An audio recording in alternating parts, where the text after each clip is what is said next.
Remember Squaresoft?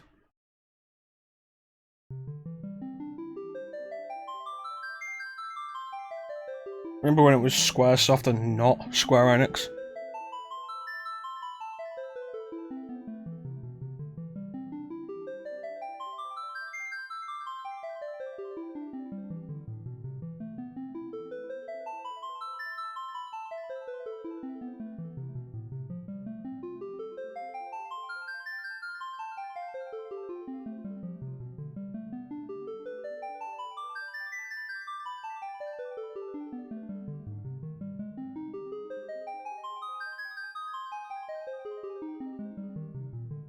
Really were better times. I said before my theory that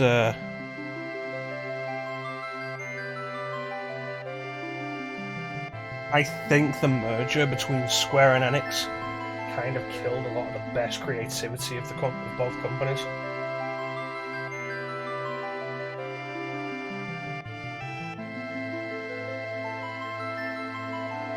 You're pressing square to dodge in Dark Souls? Square's your item button, circle's dodge.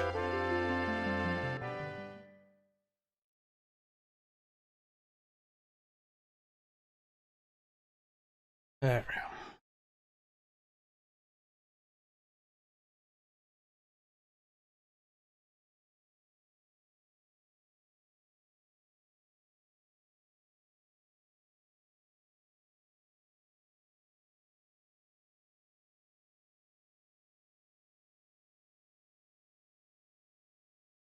So, since I formatted the PS3 before I played this last, there is no save file.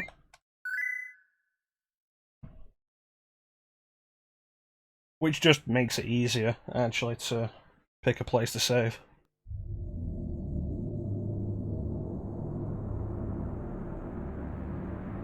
It's been a while since I've played the PS1 version of this. We did this for stream last year, we did it on PS4, and...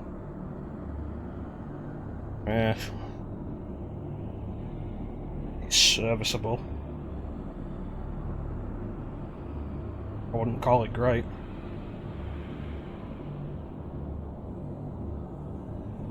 Final Fantasy VII, though, back when we did that last year, was the first time we ended up really going over the 3-hour mark.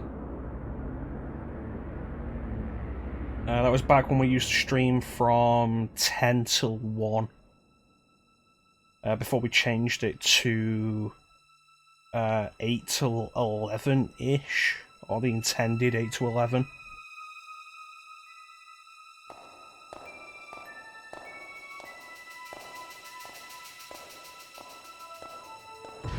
And like the first time we went significantly over the intended 3-hour mark during the chocobo breeding session.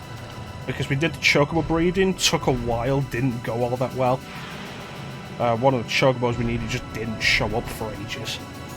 And then I went straight into that, went straight from that into the Battle Square grinding. That was a fun time. I mean, it really wasn't. Kind of irritating, actually. But I got my Omnislash.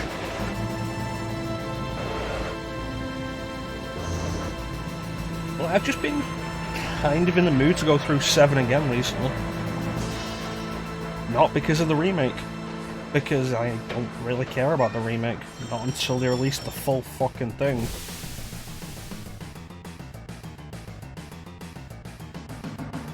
You know, I forgot this thing was letterboxed. Somewhat.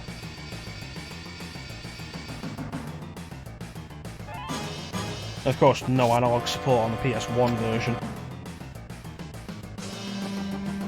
Over your spiky ass.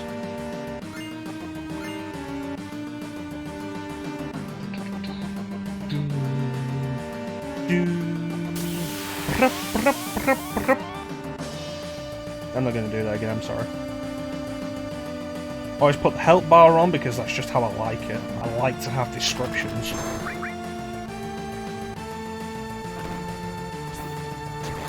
And like, Final Fantasy VII has probably my favourite interface of Final Fantasy games. Like, some people make a big deal about how Final Fantasy VIII improved it by minimizing it, but I feel like Final Fantasy VIII doesn't give you as much information as you really need a lot of the time. So, Clem, I'm counting on you for a name here, buddy.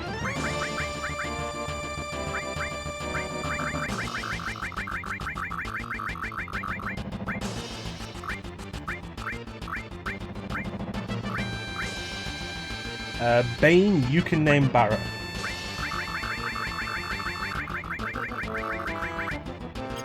Well, you still got time. We're not there yet, it'll be the next screen.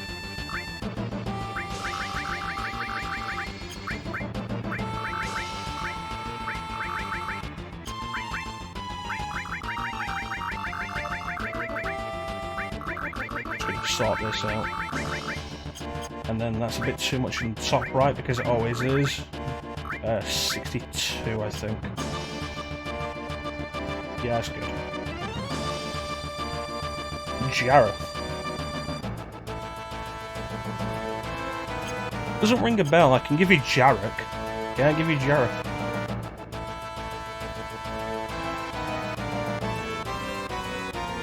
Right, let me sort some of this out. Smoothing goes on.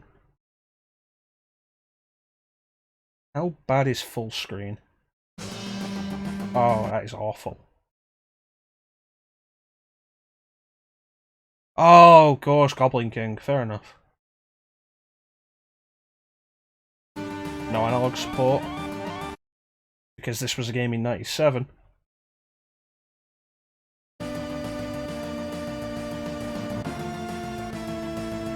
That's fair enough.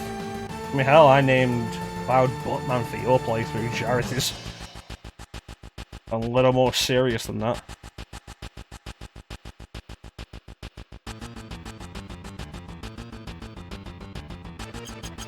So if Bane doesn't pull out a name for,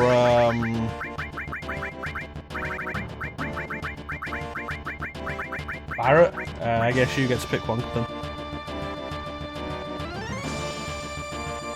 Dance, magic dance.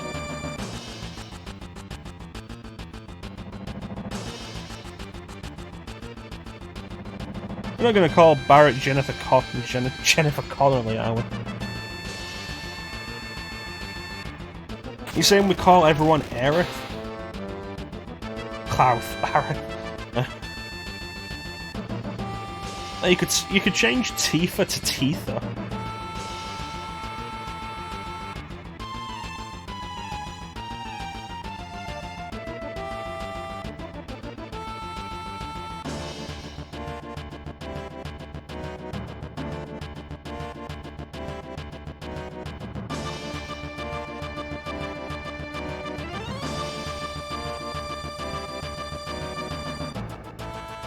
You want Barrett to be called Diamond Dog?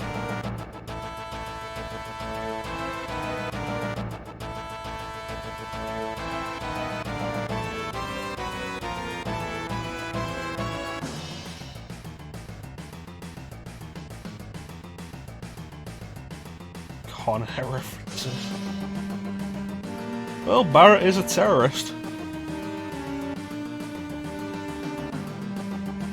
How many spaces is there? There's 9 spaces, I think.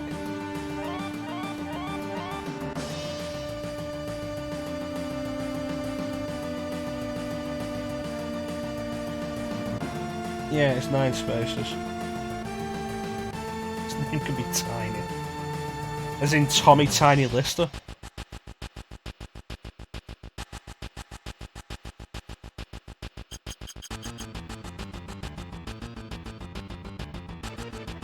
You know what? I do like the idea of themes. So what if we go with movie villains? Yeah, that's fair enough. Like, we've got Cloud named as Jareth. What if we call Barrett Cyrus? And then we just keep naming everyone as villains. Cyrus the Virus.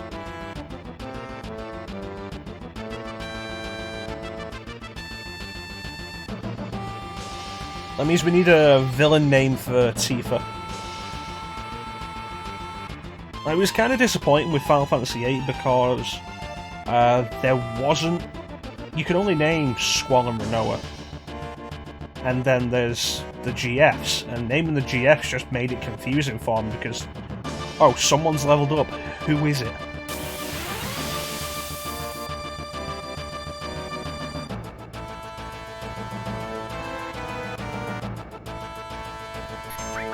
There you go, a good one.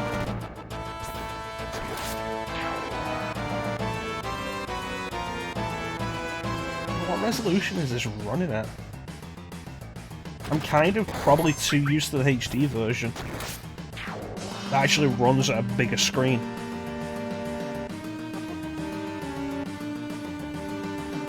Kinda makes me think of Symphony of the Night, which has black bars on the top and bottom of its screen as well.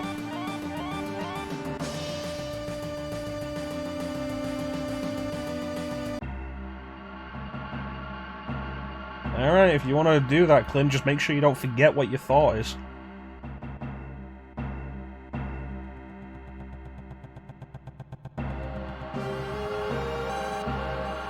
I can definitely see the appeal of the PS4 version. Definitely, when we go back to this. So even though we're on the PS3, and I think the PS3 outputs PS1 games at 1080p, you can still see this is basically a 240p game. And the PS4 version does clean it up, but I don't think it's worth all the sacrifices that it makes. If it was a perfect port, sure, but it's not. And it's really disappointing to see just how lackluster all of Square's ports have been. Especially with them being ports of the PC versions.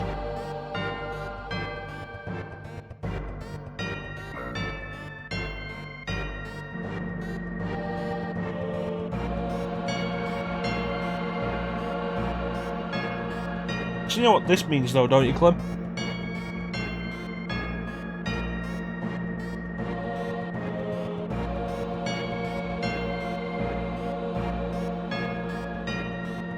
You're gonna have to get back to your playthrough before I catch up to you.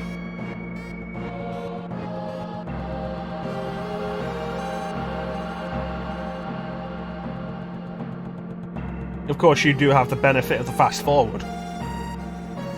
Looking up other female villains.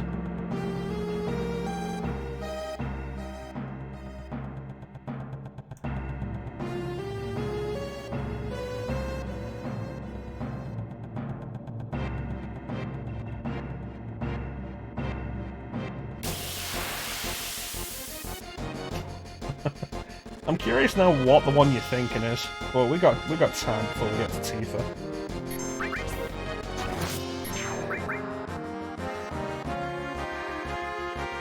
No, you mean like Yuffie? Yeah, I always switch it to green. It's my preferred colour. It's like I mentioned it to you when you chose your colour. But basically what I do is I go into the menu and... let's take a look. And the colour value is basically the same as what it's set to blue. I don't remember if I told you to do yellow, but I remember telling you when you did yours, how I do mine. I set the colour value. The colour value for the bottom left is 80 on blue. So I set it to 80 on green, and do the same for these, the relevant colour value to maintain the gradient, because I quite like that. The problem is, keeping the top left corner at the standard colour leaves the top left corner, I think it's like 180.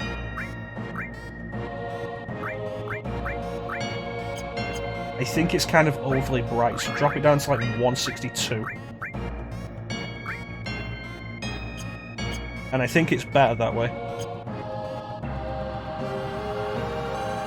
Of course, if you want to make some combination of colour, you mess around with it a bit more to create something that works for you. But I just like green, and it has the option of green.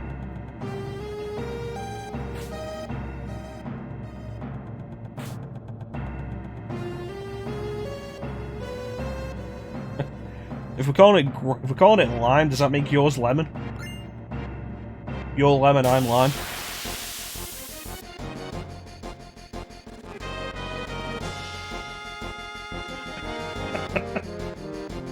Taste the rainbow, motherfucker.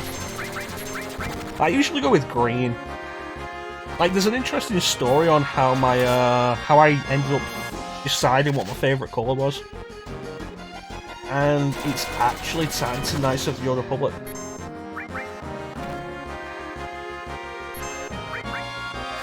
Which we're going to be starting next month, and I'm probably going to say it again when we get to it.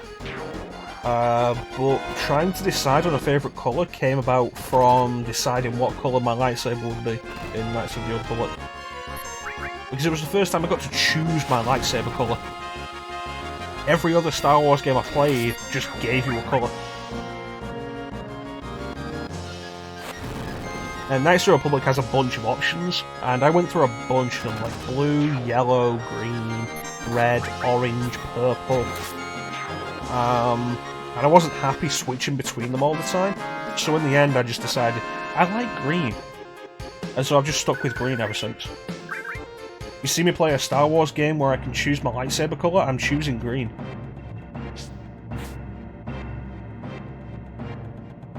It's kind of part of the reason why the Disney Star Wars movies bother me, with the way they pushed the very bland idea of every good lightsaber is blue.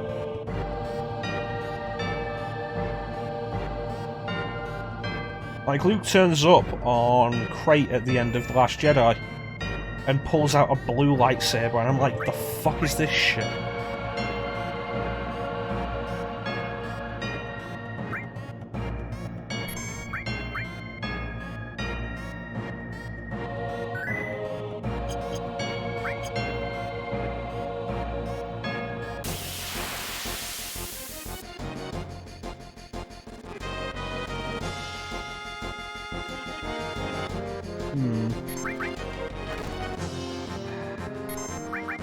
I'll tell you one thing I'm going to miss from the PS4 version, and that's going to be the fast forward button on stuff like this. Oh, that's going to be irritating. I'd rather save that for the boss. I use it on the guy in the back.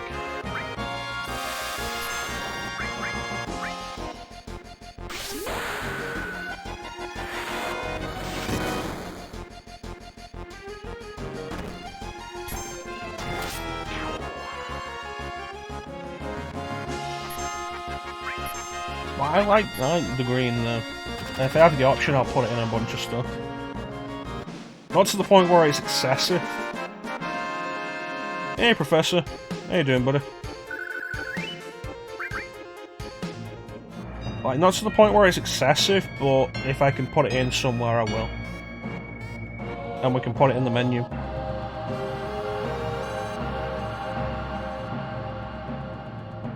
You know, it's always bothered me that you get the restore materia here, but you can't equip it until after you're out of the reactor.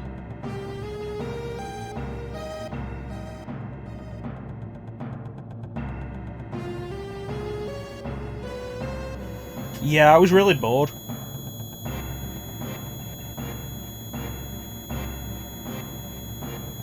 I'm sat here, it's like 10:30. I'm just really fucking bored, and like, what is there to do?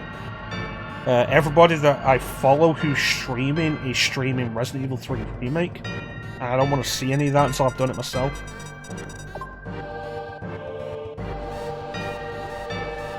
And I don't really feel like watching a movie. I've got some editing I can do, but I don't really feel like doing it. And it's like, let's jump in with a stream. We did a mess around with some PS1 stuff, and now we're just playing Final Fantasy VII, because I've been kind of in the mood to do another playthrough of Final Fantasy VII. It was like way back last year, before any of you guys followed me, when it was me and Bane. We did Final Fantasy VII on the PS4. And now here we are again, doing the original PlayStation version.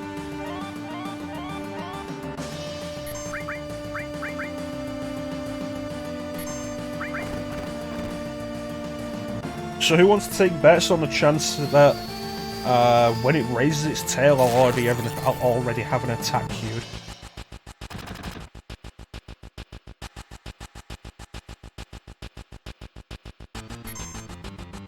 It usually happens. Well, it happens often enough in this fight. That it can be kind of a pain for me. Okay, it's gonna do it now. No. Right, we should have one more cycle then.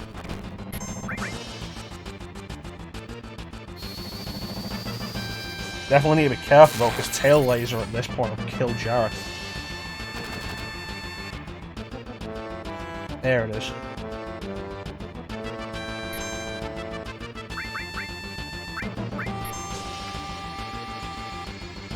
That doesn't sound like such a good thing, considering how big it was to begin with.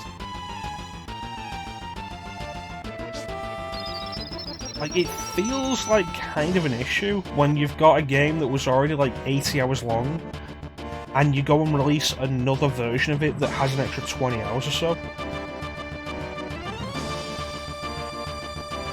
Like, everything I've read about Persona 5 Royal says that the stuff they added should have just been DLC. Alright, get him. I heard they streamlined the palaces as well to get you through them faster, which is a weird idea.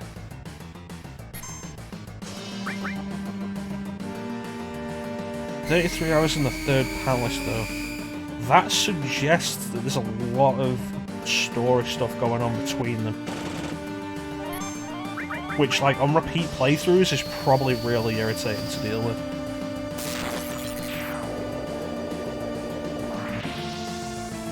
It's part of the reason why I don't replay Persona 3 or 4 so often. Because the gameplay is great, but the story gets so bogged down, and everything just stops so often. It's great your first time through, but it makes repeat playthroughs kind of irritating. 10 minutes.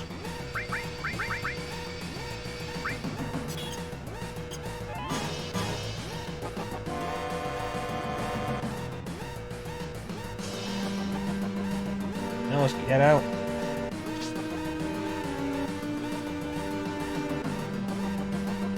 Well, my complaints aside, I hope you're enjoying it, Professor.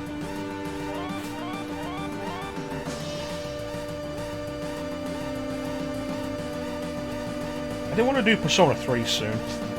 Need Bane to finish it. Need Bane to play it.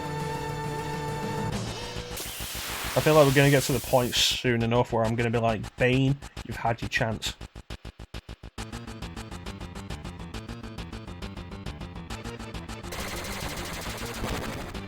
But, you know, we'll see.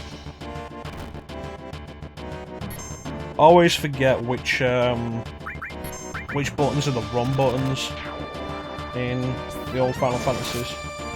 Is it L1 and R1 or is it L2 and R2? IGN played a game for longer than 5 hours? What?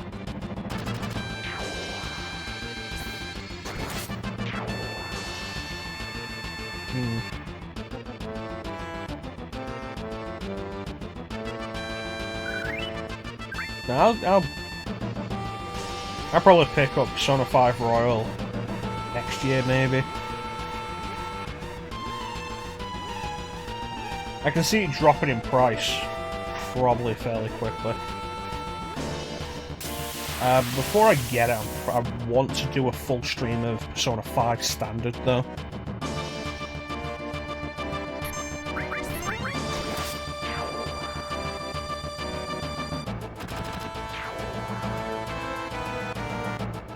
Like how I'm probably going to do Persona 4 Golden at some point, but I'd like to do a full stream of Persona 4 Standard on PS2.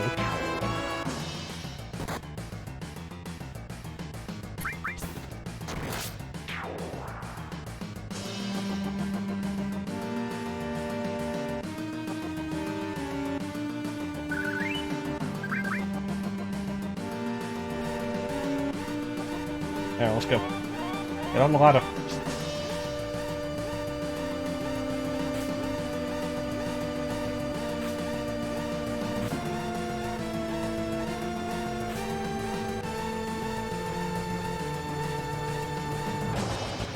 But yeah, no, Persona 3 and 4 should be fun to do. Plus, it was weird going back to Persona 3 Portable after going through all of Persona 5. Because like, if there's one thing you really got to give Persona 5 credit for, it's the streamlining of its battle menu. Like, rather than just having a menu, having all your abilities set to different buttons was really good. Yep, officially releases on Friday, although a few people have received it early. Bane got his copy yesterday, and I have another friend who got their copy yesterday, which is kind of interesting.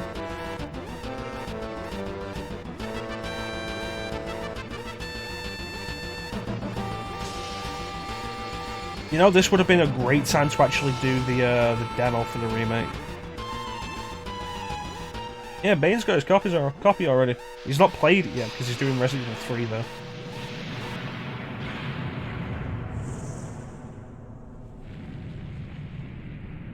I'm waiting to hear what he thinks of Final Fantasy VII Remake. I can usually rely on Bane for a heavily biased report.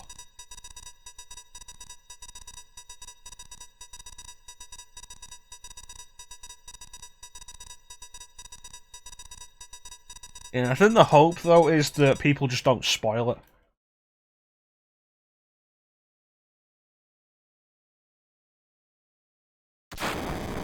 Although, I am kind of expecting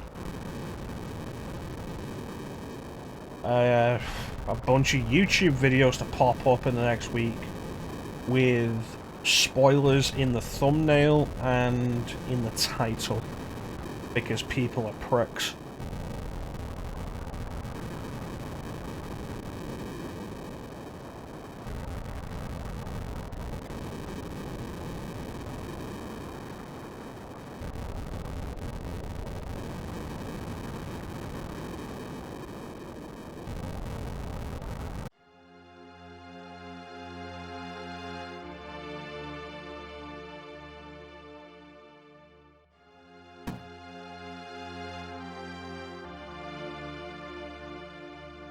Yeah, I saw a report earlier today where Square saying they're not going to release it digitally. They're not going to release it early digitally.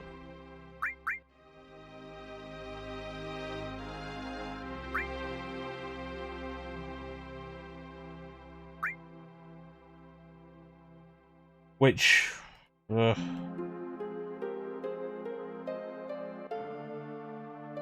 like, does a week's difference really matter?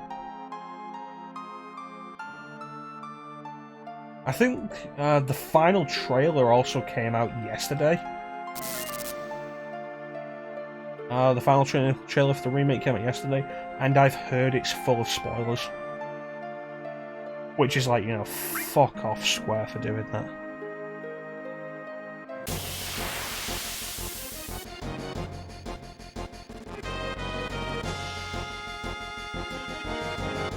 Of course, we also fight all these dudes.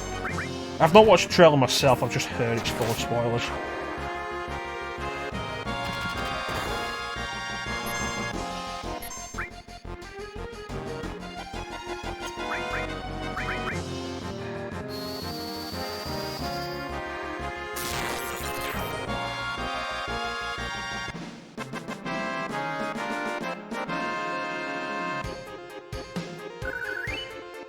Well, that is part of the problem. People who are interested in the remake who haven't played the original are going to get spoiled, because there's going to be people like, well, why didn't you play the original? It's been out for 23 years. And then, like, there's going to be a bunch of the new stuff, because, like, expanding Midgar into a full game is going to have to mean a lot of new story content, and so there's going to be spoilers of that stuff.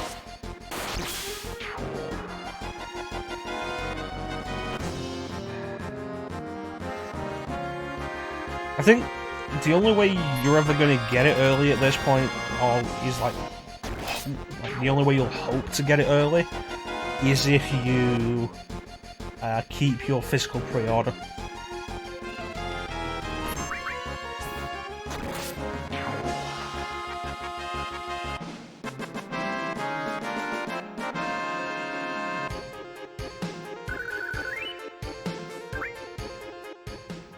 Because, like, I very much doubt Square are going to change their minds on releasing it on the release date for the digital. Hey, Teak. You know, I just looked at the stream preview and realised how much of it is green, and you're right. Kind of funny.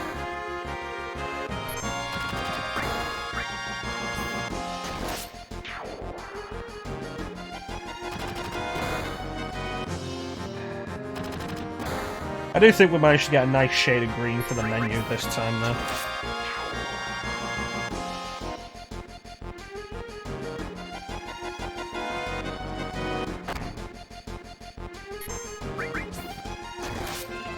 This is the new 4x3 stream setup that I'm using, though. Instead of having the screen off to the side and having the box art in the top corner. When was it? It was Thursday. We were doing Digital Devil Saga, and I decided to change it after that. And like today's the first time we're really testing it out.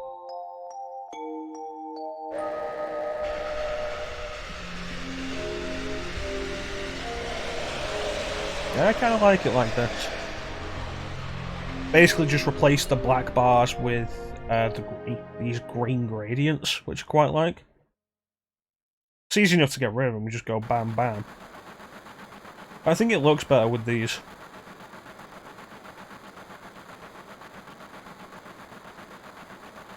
It's not as distracting as the box art is. And I think it's better to have the game screen in the middle of the screen. But it's not as just kind of empty as the black bars are. So I like it.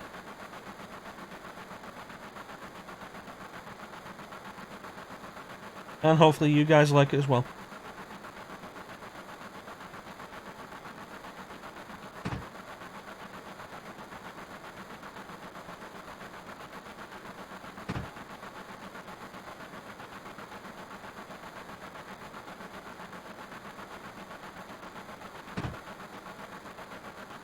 Thanks, Teak. It's a very simple setup. But, you know, sometimes simple works.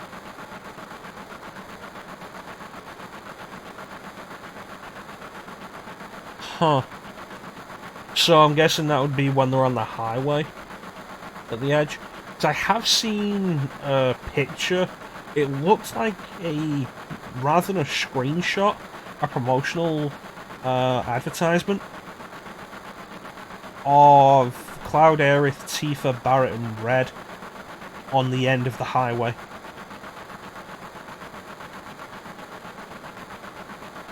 Which I think is abstract enough to be reasonable, but if you put it into any kind of context with a trailer, then it would be, would end up being a spoiler.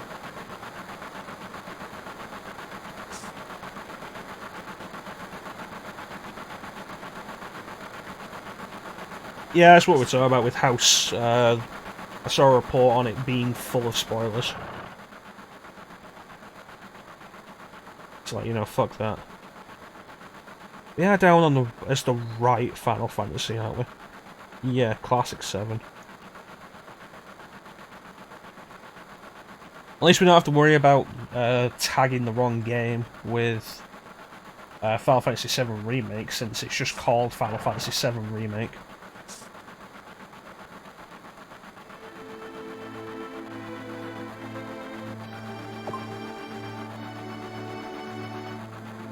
Our stop is the train graveyard.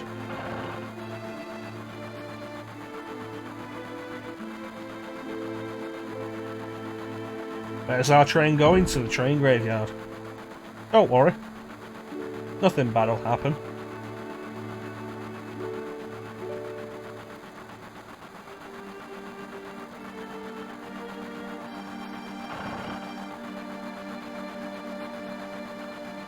Hey, how you doing?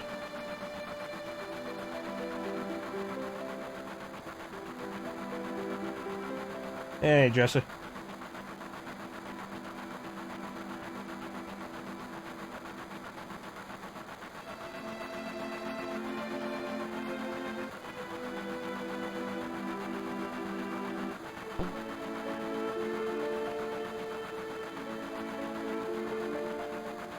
Speedruns of RPGs are always kind of interesting. Like, how fast can you get through all this stuff, I think is usually pretty interesting. And of course it has to be a minimalist run, because you try to do it all fast. And like, the idea that you could get out of Midgar in like 2 hours is crazy to me.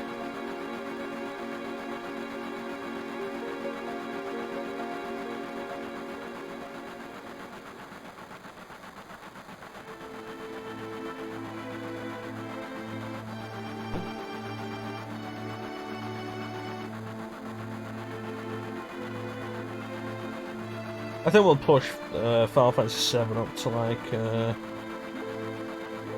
2 hours and we'll call it a night, and I'll just go to bed. And that will have killed my boredom. Yay. Yeah, the RNG manipulating counting the steps for random encounters. God, there's a specific game. I can't remember what it was.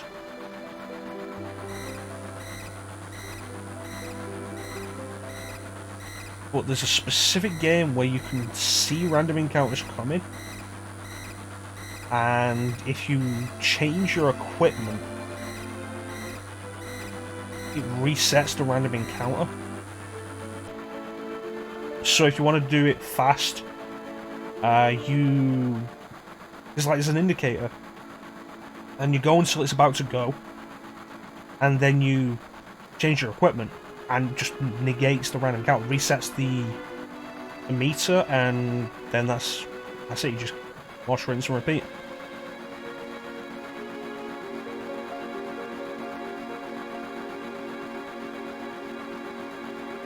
Speedruns are interesting with shit like that.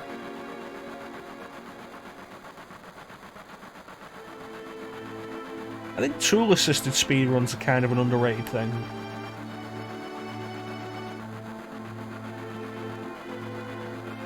Like, there's something just amazing about watching a tool-assisted speedrun of something like Metroid Fusion.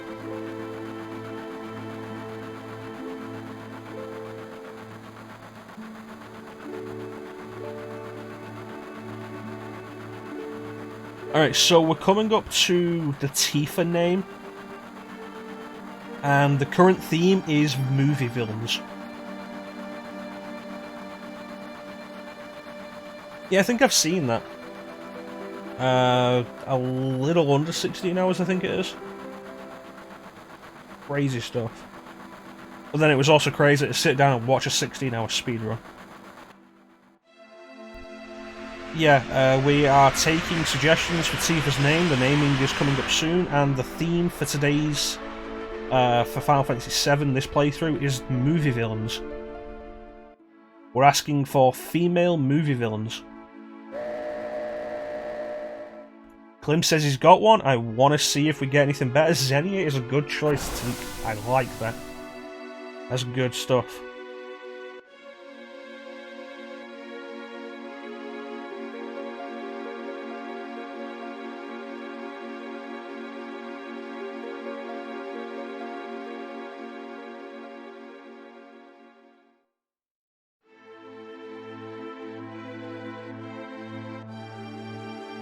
Oran.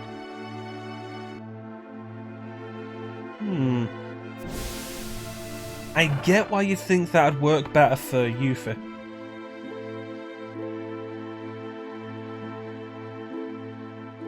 I 100% in any RPG can be a pain. It depends on what you count as the 100%.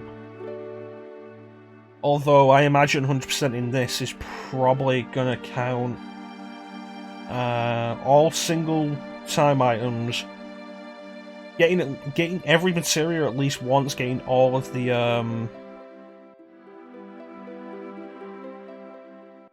enemy skills, that kind of shit. Do we have any other suggestions for Tifa's name?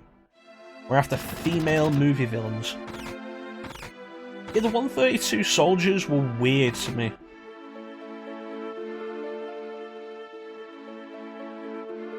You thinking Oren as well? Ishii wouldn't fit because it's 9 letters. Not if we wanted to put the hyphen in, and there wouldn't be a space.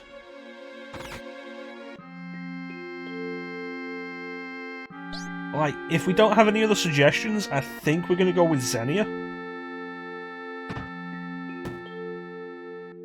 No, I know Kill Bill. That's why I know how to pronounce Ishii. I think we're going to go with Xenia if nobody has any other suggestions, and we're going to follow Teek's suggestion. Not Teek's. We're going to follow Klim's suggestion.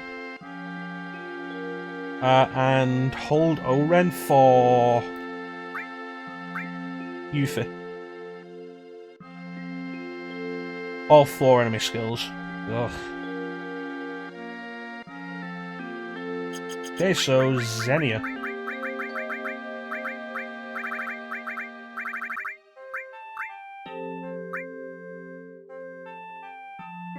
To be fair, like, remember Xenia for a few things. GoldenEye. Played by Famke Janssen.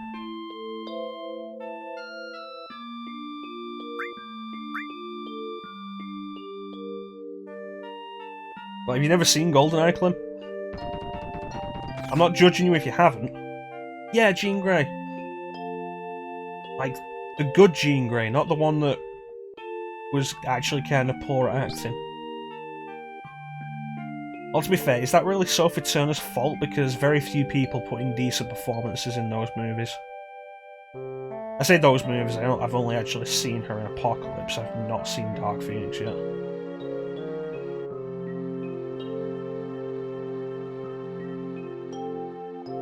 Thank you, Goblin King. We'll dance magic dance later. That's fair enough. I have a stupid mind for movie shit like this. Can't remember the important shit, but I can remember movie stuff. Yep. Yep. Apocalypse is... Ugh.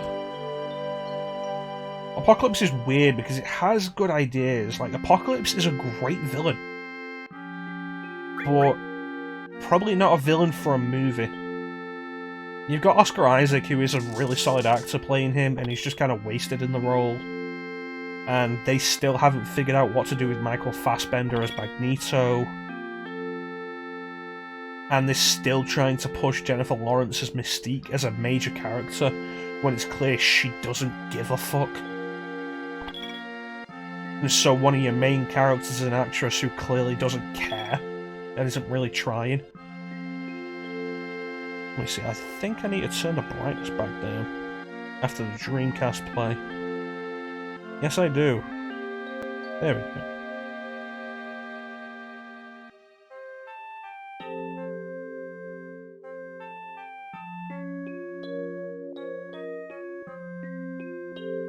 And it's just... There's a bunch wrong with it.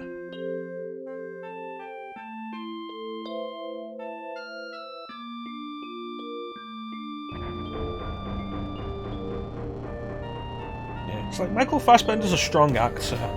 James McAvoy as Professor Xavier's decent, but isn't really given much to do.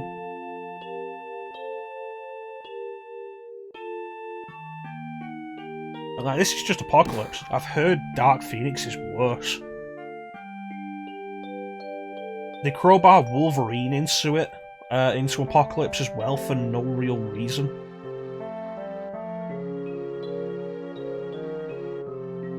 So, you know, that was just kind of there, and wasted time.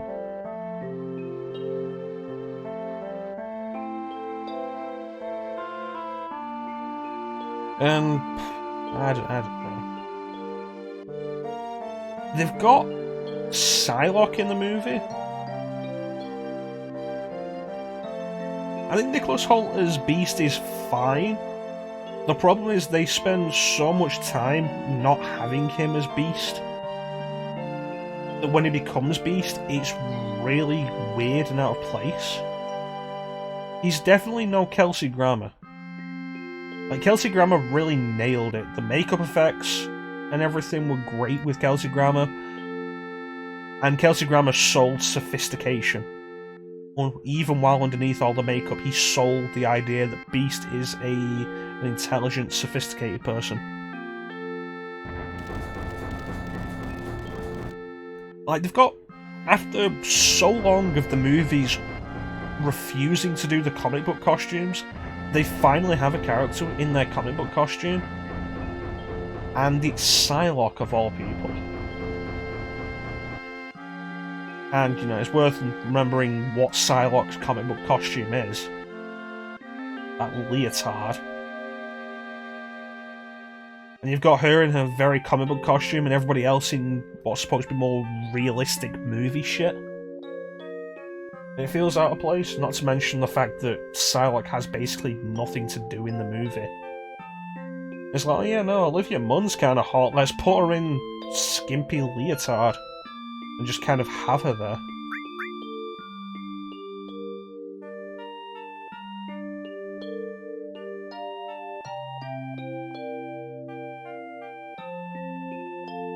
I suppose what I'm really saying, Bane, is I'd rather they go all out or don't do it at all.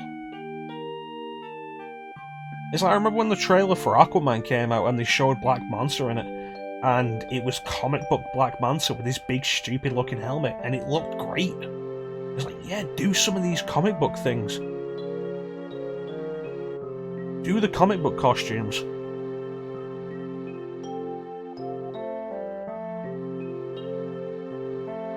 But Aquaman was also pretty about being comic book.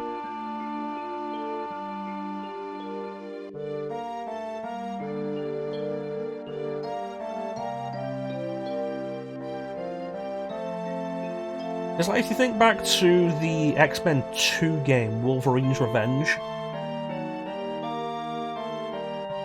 and it had a bunch of unlockable costumes, and you could unlock the movie costume, which was just a black leather jumpsuit. And it was the most boring costume in the game. It's like, yeah, early 2000s, it kind of worked.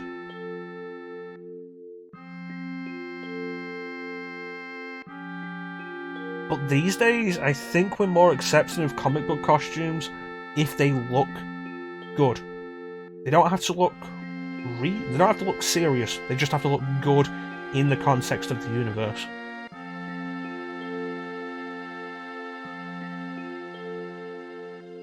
I didn't know she was in The Predator, but I've not really paid much attention to it. I didn't realise it had a script until recently.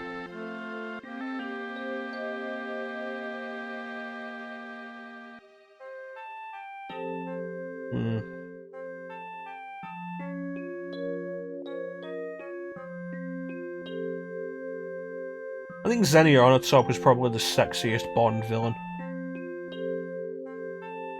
Like, we talk about all the girls, all the women that were Bond villains, and like, I think Xenia Onatopp was probably the hottest.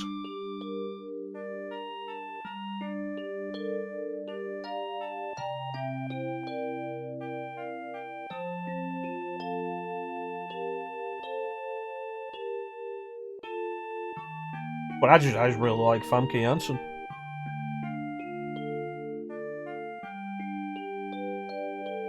I think the smart thing to do with the X-Men movies now would be to just leave the First Class series off. The series was kind of ruined with Days of Future Past. First Class was great, largely because it was a different thing. But with Days of Future Past, they were so focused on removing all of the characters from that, except Mystique, which is kind of a problem because Mystique was the worst character. And it's like, oh yeah, what happened to the main cast of First Class? Well, Days of Future Past says that almost all of them are dead. They died off screen. It's like, I'm sorry, what? And then Apocalypse just fucking kills Havoc. Like, the character Apocalypse doesn't kill Havoc, but Havoc dies in Apocalypse with no real reason. That's interesting, because if I was going to go with a runner-up, it wouldn't be her.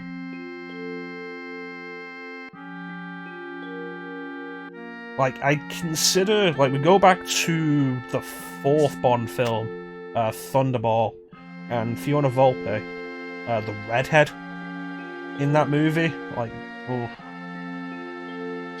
that's an attractive woman. But if we're going more recent, I'm just there thinking, like, Ivana Milicevic in Casino Royale, the Schiffer's girlfriend. The one who poisons Bond's drink. But then again, I just think she's a hot woman. She plays the support character in Command & Conquer Red Alert 3, if you're playing as the Soviets.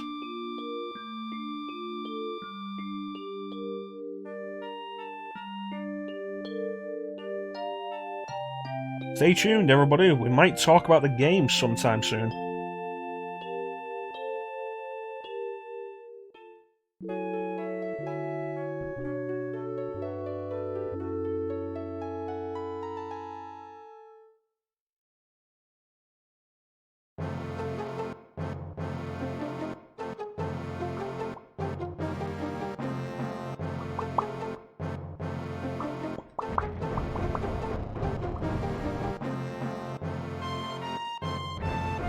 I might have played this game too much when I'm at the point where any song can start and I can just sing along with it.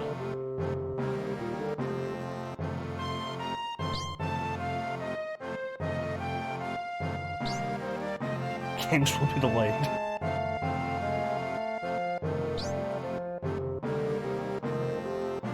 You'll give me the materia that I found. I like this, though. The option to just skip a tutorial. Like, boy, how many games could do with that? Yeah, The Last of Us 2 is indefinitely delayed. Iron Man VR has been indefinitely delayed. Phil Spencer was talking recently about how he's totally willing to... I think it was he's willing to delay the launch of the Xbox Series X if Halo Infinite isn't ready for launch. How much money do I have? 21.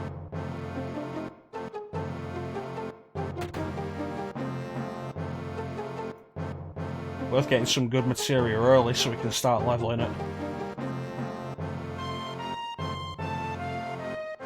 Yo, what's happening?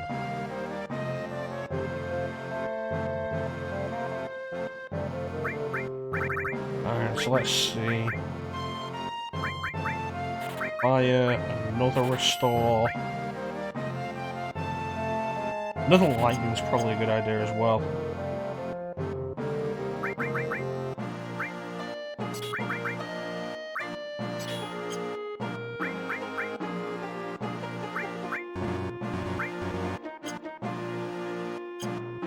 And we'll throw the other restore on when we get the equipment that can take it. But yeah, if this whole situation goes on for much longer... Something I want in here? I feel like there is. If this whole situation goes on for much longer, we're going to start seeing breakdowns in a lot of stuff. Either breakdowns in a lot of stuff, or just complete ignorance of the situation.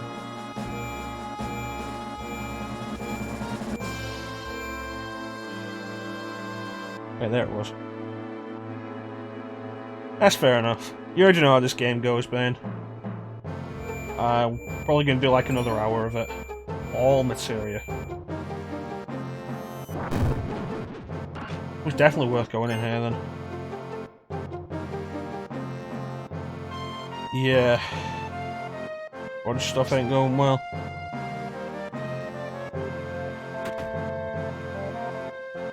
And like, if things don't start getting better within the next few weeks, I can imagine we're going to end up at the point where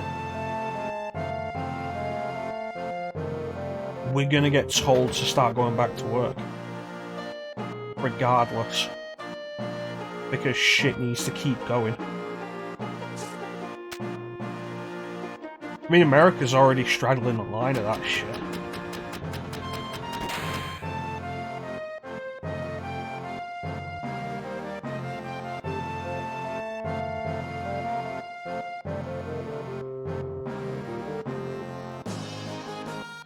It's kind of worrying. We do need a cure now. We need something to happen. Can't just continue with this.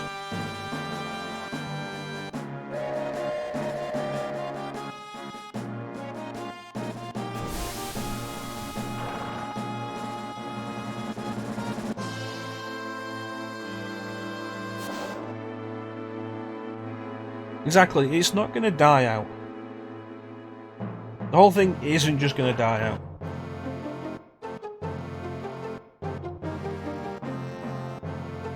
And it doesn't help that people are still being morons.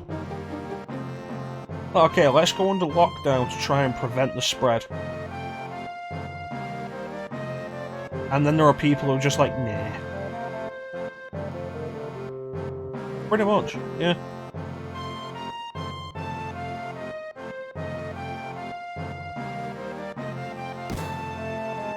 It's a worrying thing.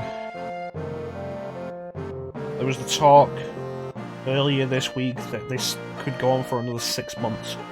And it's like, I kind of doubt this shit will last past another 3 weeks. Or everything starts to collapse. We're going to be in a very bad position.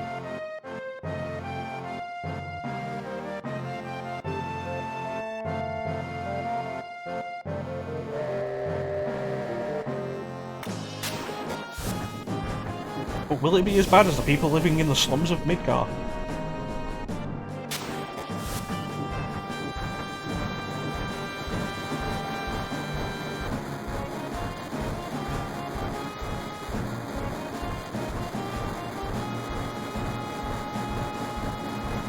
Yeah, no doubt. I mean, we're in a fortunate position at the minute with the government filling in 80% of salaries. Like, how long can that last? We're on the government. How long can it feasibly last for? And of course, you've got the US where it's like, yeah, you might get a one-time payment of $1,200.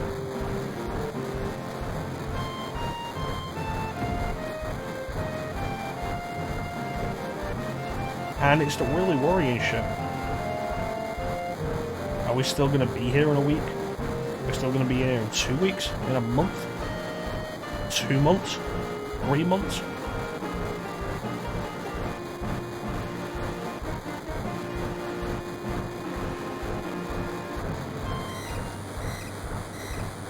I can tell you what though, we're not going to be on this train next month.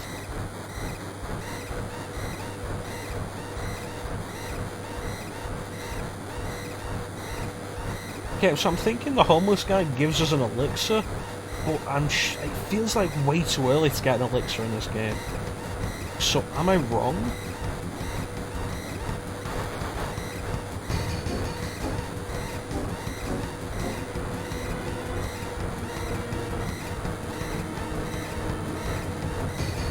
I think it's a Phoenix Down. I'm thinking it's a Phoenix Down. Yeah, the government trying to keep this going is gonna hit things harder. Yes, Phoenix Down.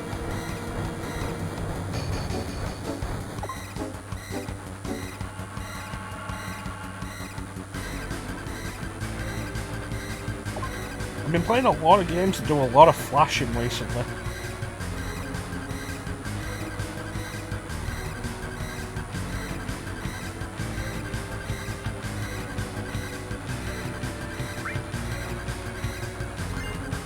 Yep.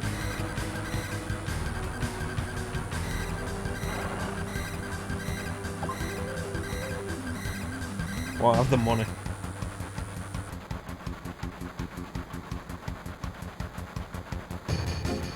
I always take the time to go and get my cash back off him. Like, it's probably not even overly worth it. It's probably something like 100 gil. But it's the principle of the thing.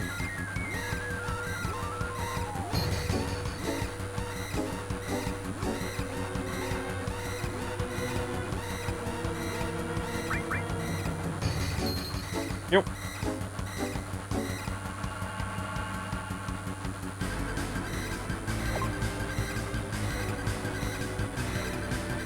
Come on.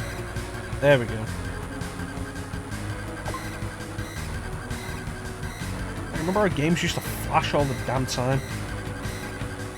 I feel like this is the big problem with playing retro. It's not the old controls or the arcade design. It's the fact that the shit just keeps flashing.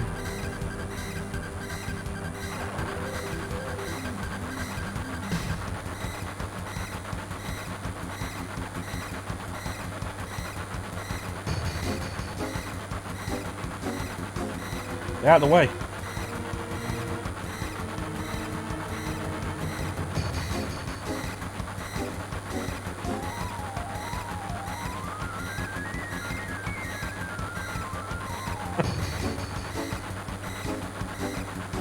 That's a fair point. I wonder if the I wonder if somebody steals something from you on the train in the remake where the weapons are visible all the time.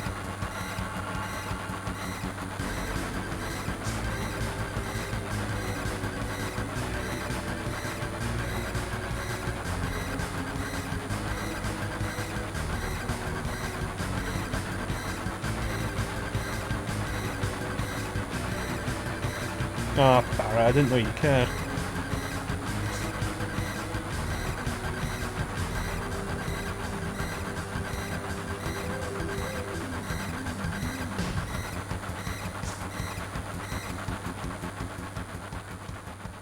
Okay. Tell you what though, I hope this lockdown ends soon and I can go and get a haircut. I was due for a haircut before the lockdown happened, and I've just been kind of putting it off. And now we're like 2 weeks into the lockdown.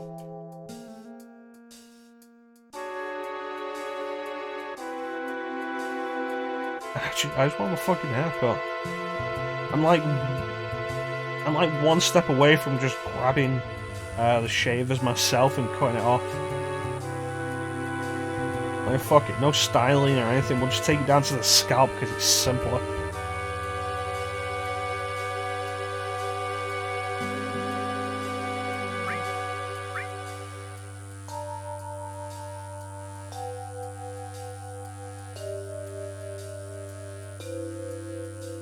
Don't look like Carlos. Thankfully, I still have my my electric razor, so I can still shave. Probably due for one now, actually. Cranial Commando. I've done it several times. Like, back in college...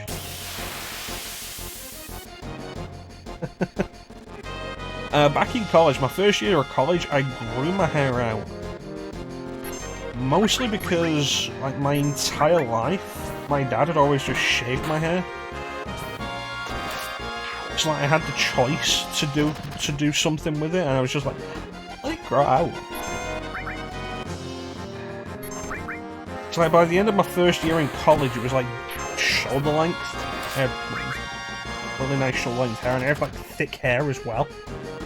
So it was quite nice. Then like New Year's Eve on my second year of college, like, I just got rid of all of it. Shaved to the scalp.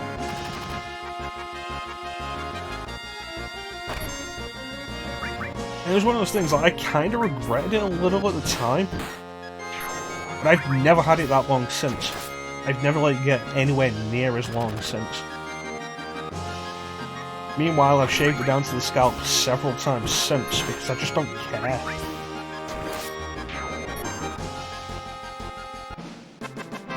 It's just easier with short hair. I don't have to worry about doing anything with it. I don't have to worry about it getting greasy all the damn frickin' time. I don't have to worry about it taking ages to dry when I get out of the shower.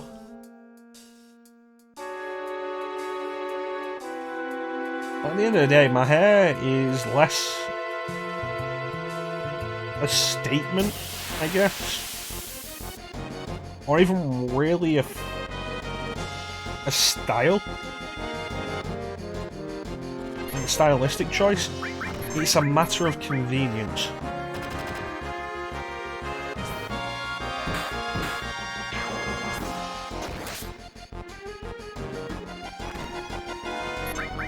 Of course, if I do take it down to the scalp and then the lockdown ends soon and I can start going outside again, I'll have to start wearing a hat. I don't want my head to get sunburned. But I have very fair skin, and I get sunburned easily as it is.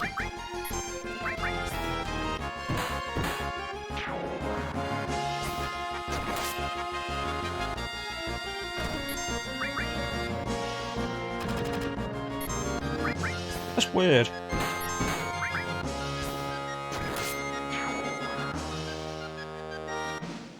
Like, hair, the way hair can just change colour like that is really weird. So I used to be full redhead, but as time's gone on, it's gotten darker and darker. Now people will argue over whether or not I'm actually ginger.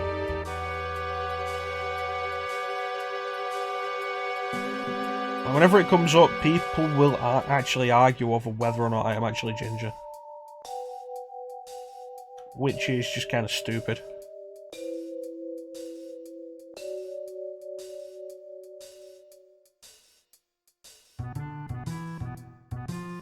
I can't see you as a blonde.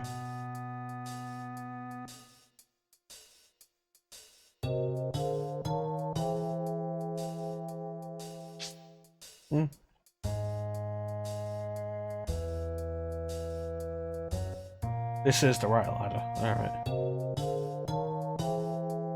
Alright. So we're coming up on Aerith's name soonish. Anybody got a female villain name for her? And I just realised we haven't actually saved since before the Scorpion boss.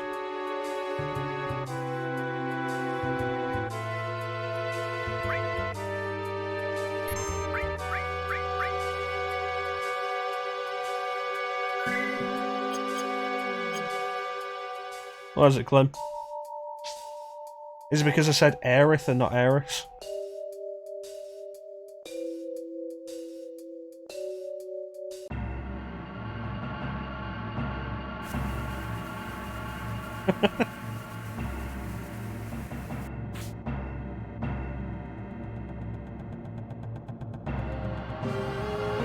You feel like I'd be totally happy if I just went prematurely bald. Aeris Rangers. I'd be pretty happy if I just went prematurely bald, because it'd mean I don't have to keep paying for haircuts.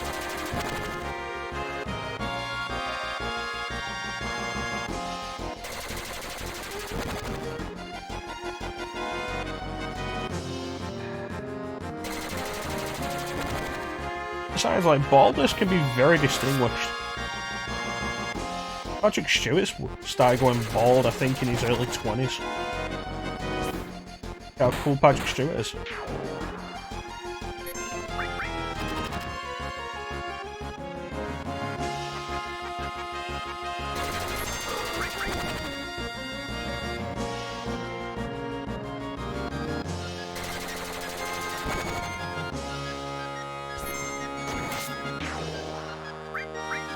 Mean Girls.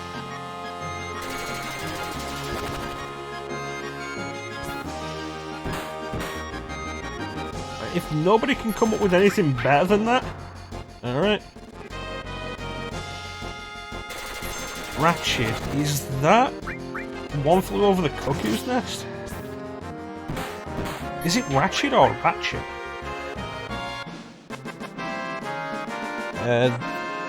There is definitely not enough characters for Maleficent, unfortunately.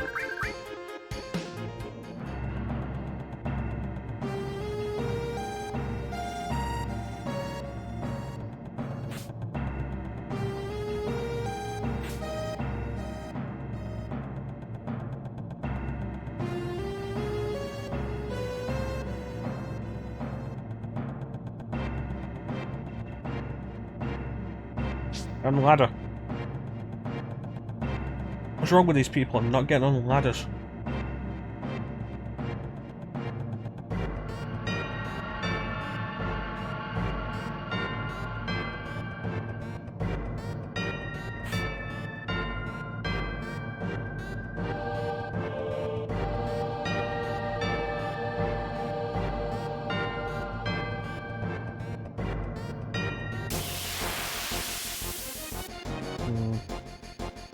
Check on how we actually spell it.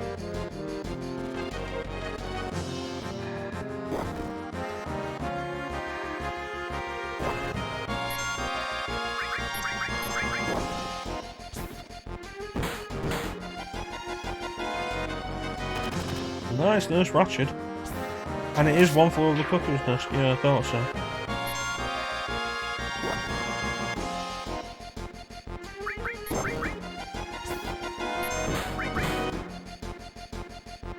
I guess the nurse should be a fitting thought, with Aerith being the healer.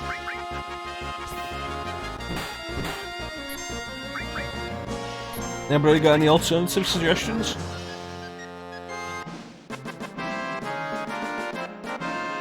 Fantastic performances.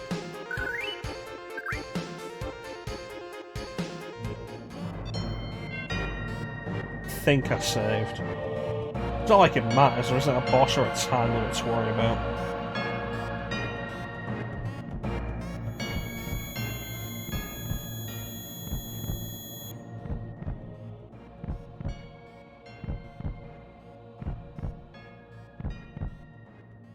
That's right, I've played this game before. Despite rumours to the contrary.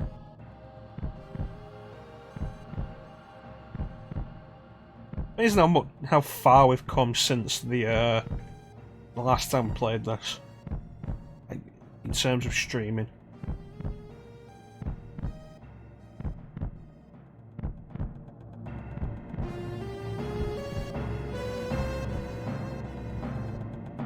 We're a little over a month away from the 1 year anniversary of streaming as well.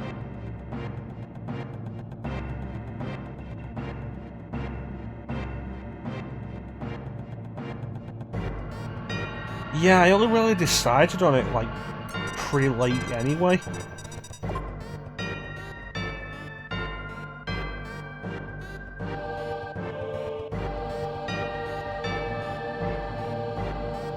And this adds another game that I need to be doing. Onto the current list of shit we're doing. I do want to do this all the way through.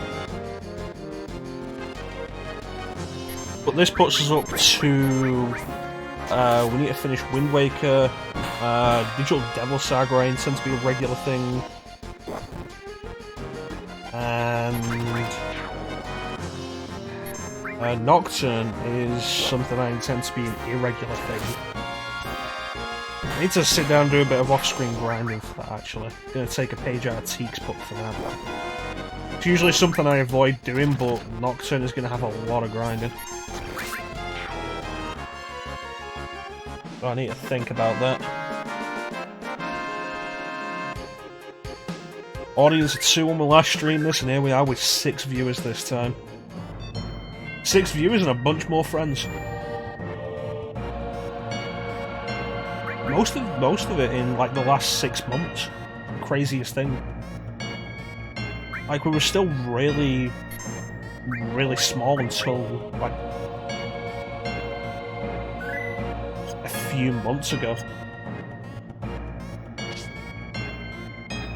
And now we've got a decent sized, a decent number of regular watchers, regular viewers, cool dudes. The boys, as it were.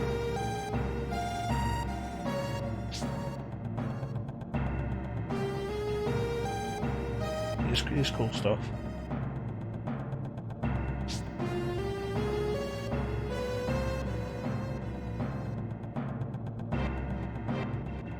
You know, I've been thinking about streaming Resident Evil 4 recently as well.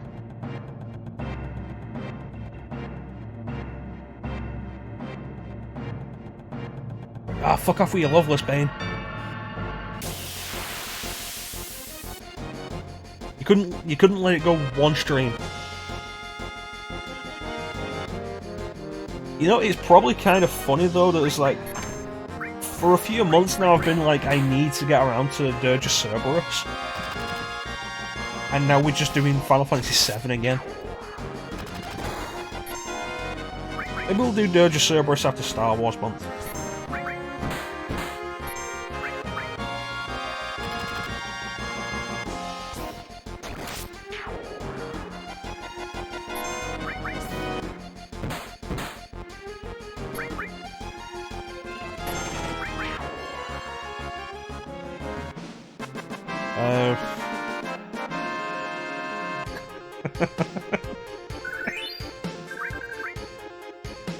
Honestly, I don't have a problem with you quoting Loveless.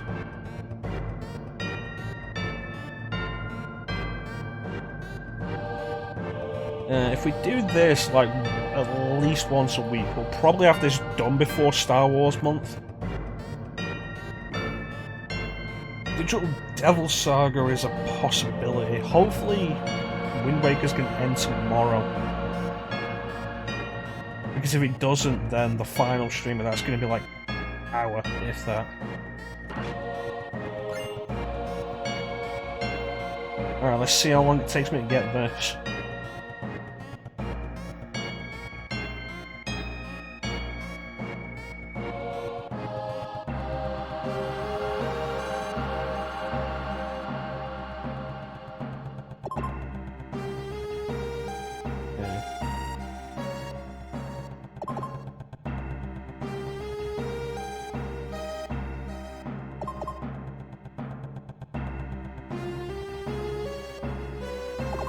There we go. Yeah, you are pretty into Dirge of Cerberus. I just never played it. Never got around to it. It was always a case of, like, whenever I had the chance to pick it up when I was younger, I had limited money. It was always a case of, I'll pick something else up that is supposed to be better. Because Dirge of Cerberus has a very mixed reputation at best. And then when I got the money and actually, when I had the money to justify picking it up, and did pick it up, I've just not played it. Because we're at the point where I have so many fucking games. I bought Tokyo Mirage Sessions Sharp FE Encore today. The Shin Megami Tensei Fire Emblem crossover. I was like, I gotta figure out when I'm gonna play that. Still not even started Fire Emblem Three Houses. I think I bought that before Christmas.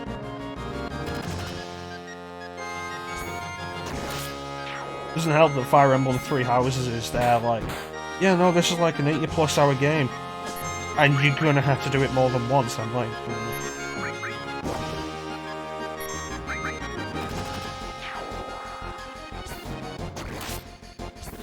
well, you know me, I always try to go into things without an expectation based on previous games.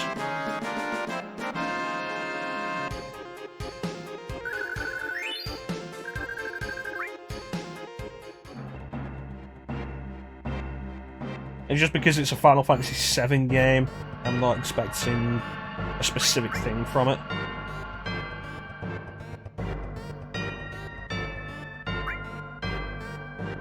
I suppose the biggest problem I have with it is that it's a PS2 game. Because like, as much as I love going back to old games, like some of them are just archaic in design and controls and checkpoints. Alright, favourite theme of the game coming up.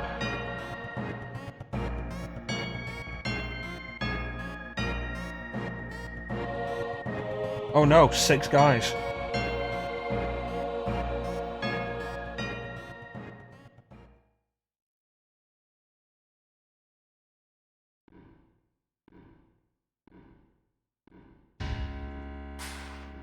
I love the Shimmer theme.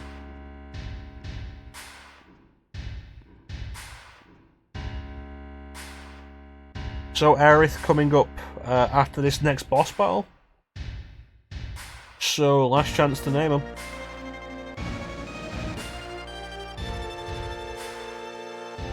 Currently between Ratchet and Regina.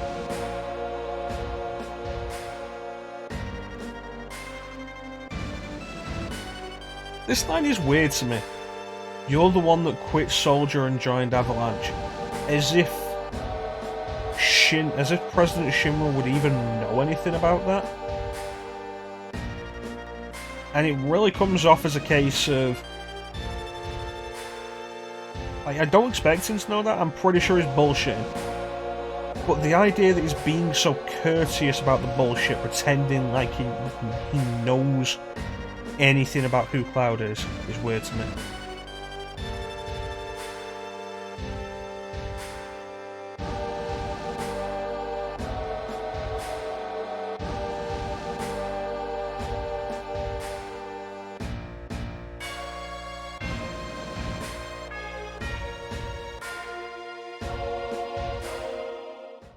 And of course, Airbuster is the first appearance in the game of Those Who Fight Further, which is one of my favourite boss themes in the series.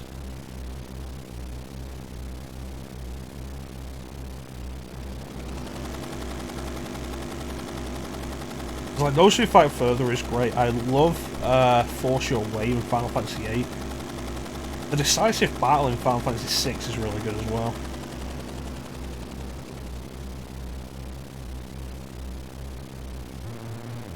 There we go.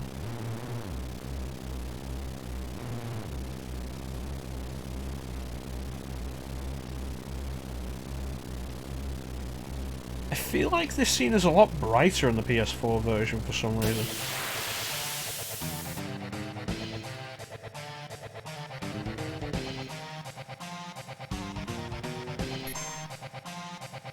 Alright, bolt, bolt, and punch. Kick, punch, it's all on the mind. If you want to test me, I'm sure you'll find things I'll teach you, sure to beat you. Nevertheless, you get a lesson from teacher. Now kick. Punch.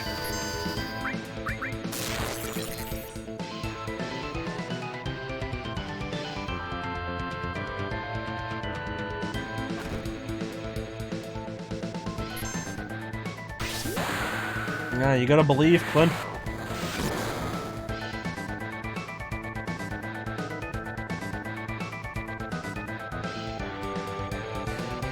It's interesting that Airbuster is turning all the way around to do the counter attack. He doesn't usually do that. He usually just uses the back gun for it.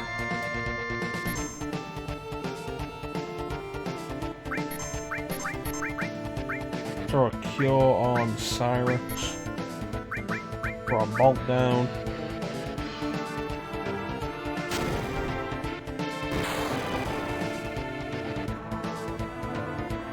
Couldn't have waited until after the limit break to do that.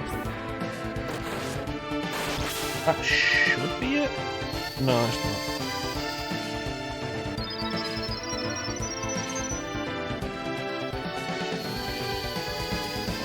Every time I do this fight, it always kind of surprises me just how fast Airbuster goes down. There's the back gun.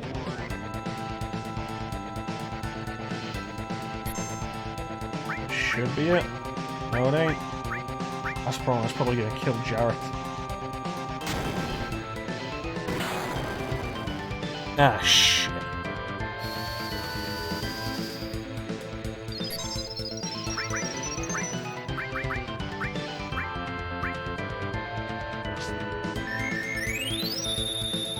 This playthrough's gone terribly now.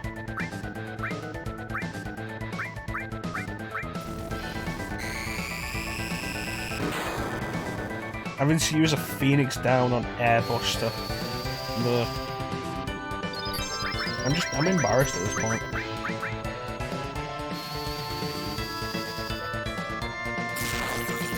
Airbuster, he's unable to turn, and as a result did Big Bomber twice on Jareth. Which, like, is the worst combination of shit to go wrong.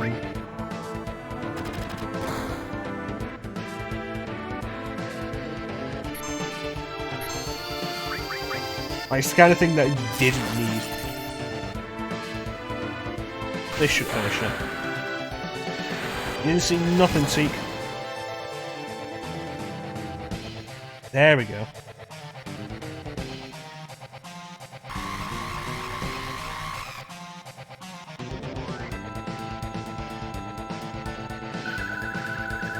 Well, we still got Jareth the experience for that.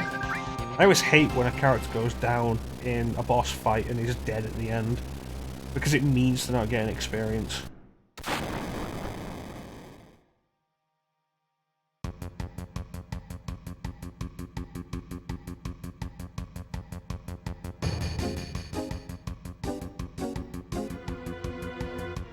So much want to tell you, like, you're not who you think you are. It's cool, Cyrus. You get out of here. You get on that plane. You go to Vegas.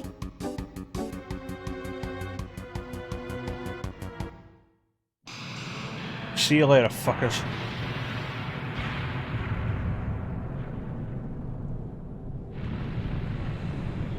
You know, it's kind of interesting how much emotion is visible on Tifa's face there.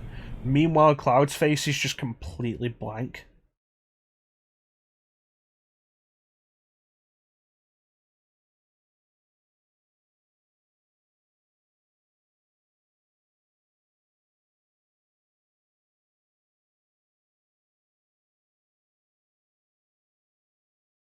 As we get by with skin knees.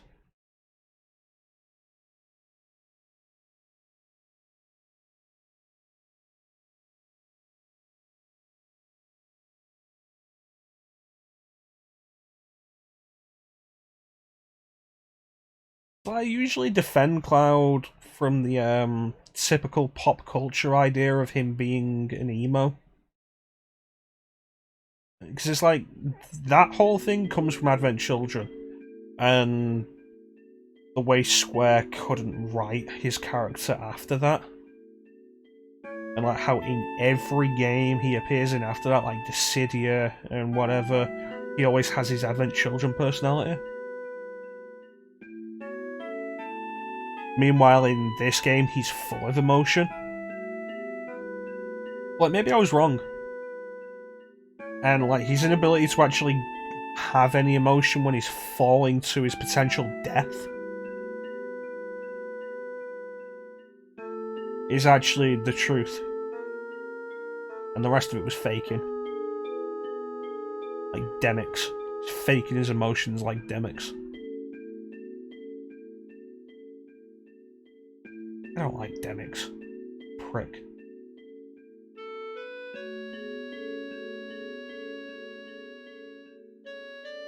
I guess the good news is, I wasn't sure if we'd get this far today, but we are going to be able to see this guy sick.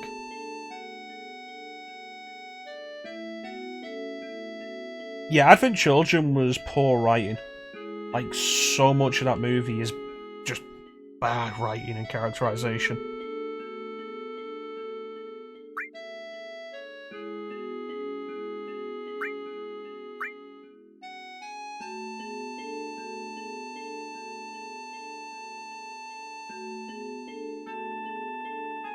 And also the fact that it spends so long not actually showing you most of the characters.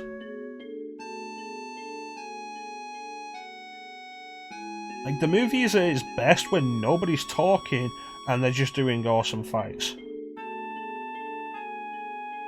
Which means, like, the last 20-25 minutes is the best part of the movie. From pretty much when Bahamut's sin is summoned to the end of the fight with Sephiroth, because after that he's just kind of shit again.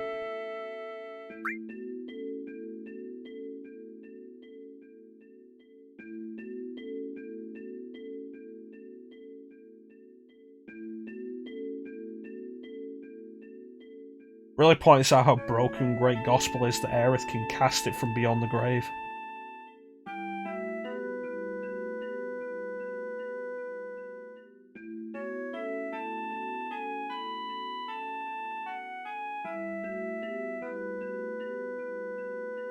I think Advent Children Complete is a better movie.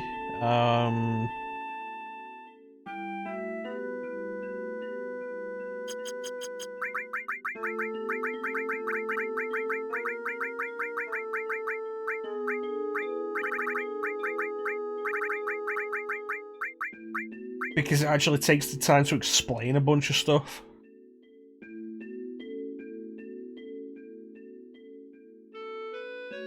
Yeah, that's kind of irritating. But there's also, like, some of the characterizations that just completely change over the course of the compilation. Like Reno.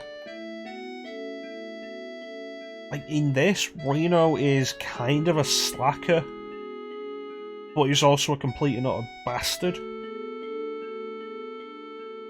You know, as exemplified when he causes the collapse of Sector 7.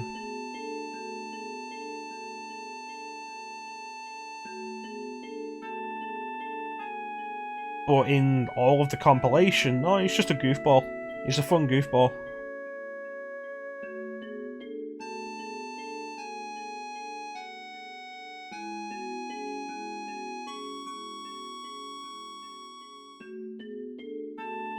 And there's the same thing with Sung. It's like in this game, he is determined to do whatever he needs to for his job.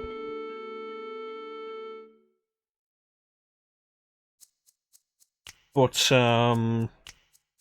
like, especially with Crisis Core establishing him as basically a good friend to Aerith since her childhood. And it's like, you know, what about that point where she's on the helicopter with Sung during the Sector 7 collapse, and Sung slaps her across the face?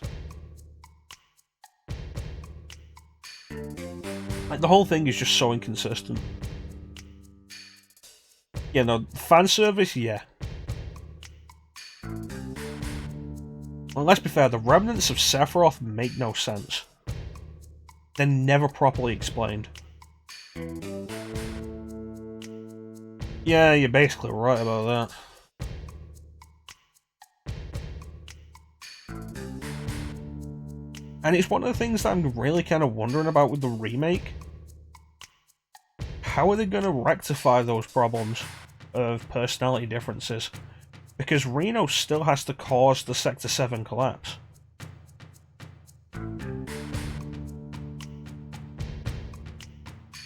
Are they going to get someone else to do it? Are they going to have it as a case of, oh, he was kind of torn between doing it or not, and Avalanche going up to fight him, he ends up being knocked back onto the console and that sets it off, so he isn't technically responsible? Because that'll be a cop-out. Both of those ideas are a cop-out.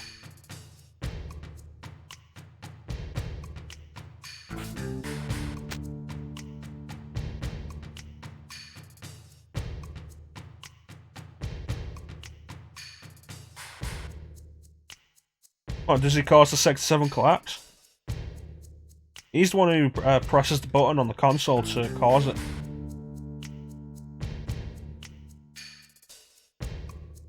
Right, that's not going to be today, though, that we'll see that. That'll be next session.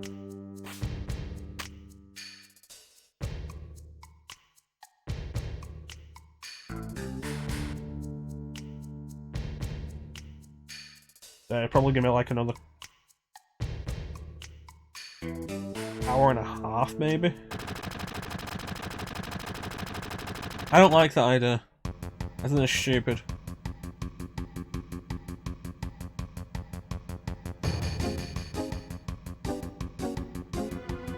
this line.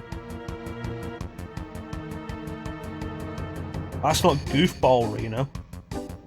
That's heartless bastard Reno.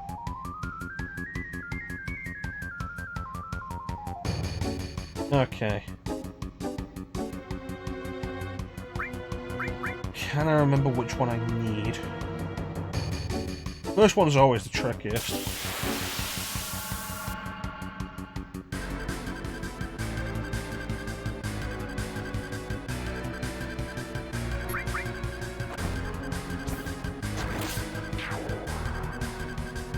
I should put the Titan bangle on.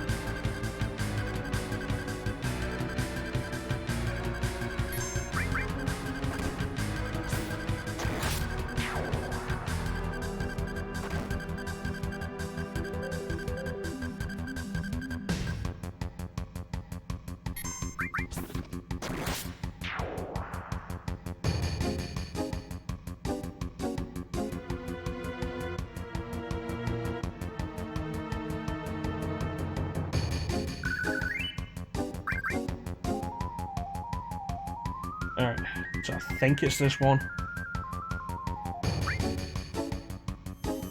Yes, awesome.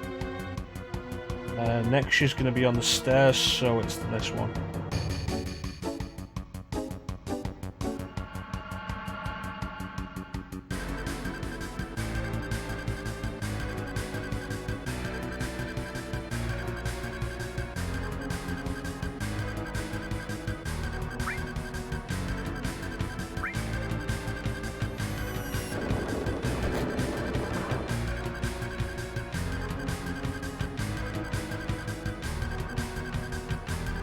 Yeah, which goes against everything that the Turks are supposed to be in this game.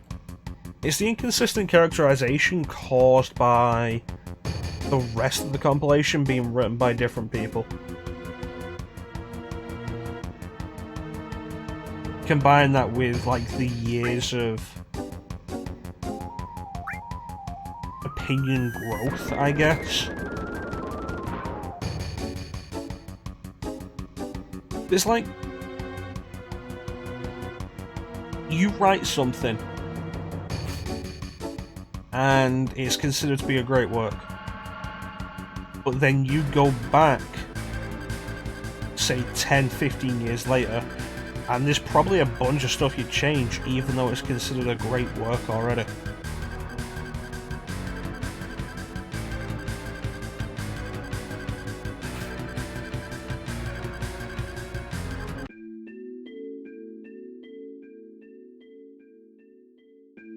My main problem with Before Crisis is it explains what happens to Cisne when that should have been explained in Crisis Core.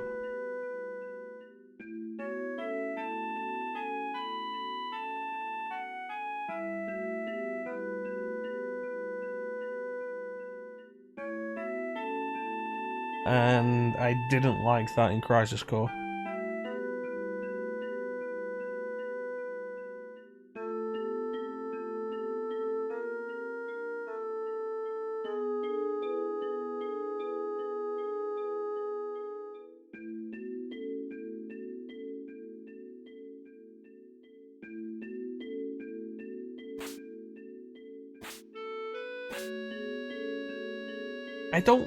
I don't like media like that is created with the intention of, to get the full story you have to get another piece of media.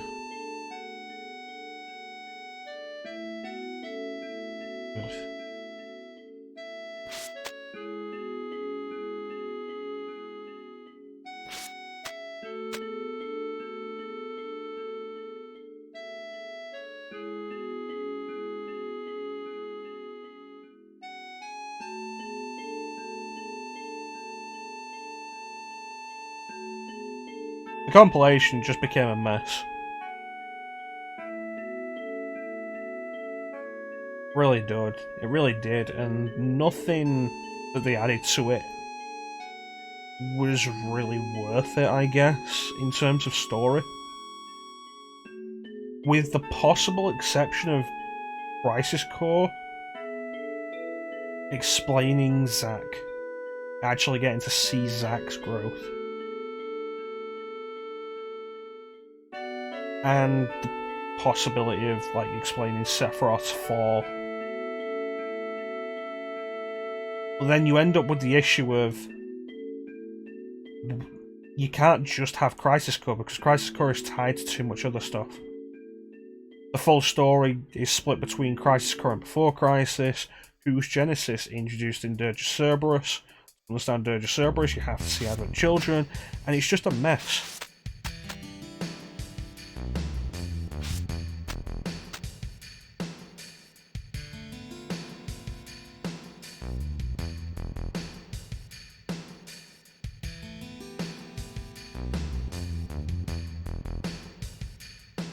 Okay, let's go.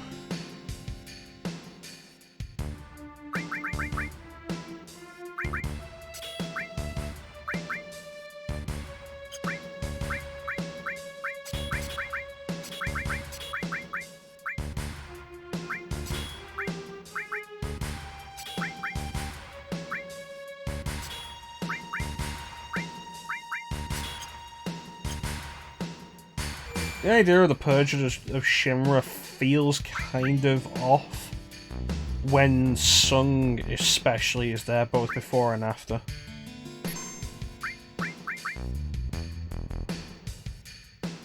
And I'm sure Cisne's in there at the same time as Reno and Rude. And it's another point of the compilation story-wise is a mess.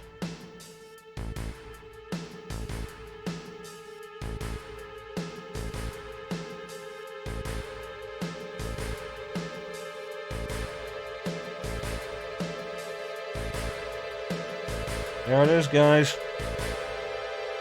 We can pack up and go home now. They actually did fix that line in the PS4 port. Like one of the few things they actually fixed.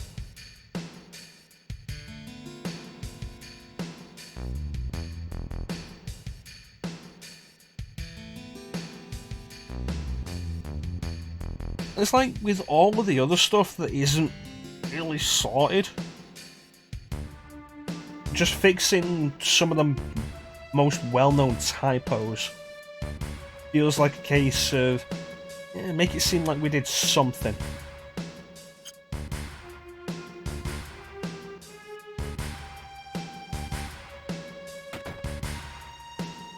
Oh, you know, I love Crisis Core's story, particularly because it really lets you get to know Zack as a character. And the fact that it made Sephiroth into a likeable person. I think that's really good stuff.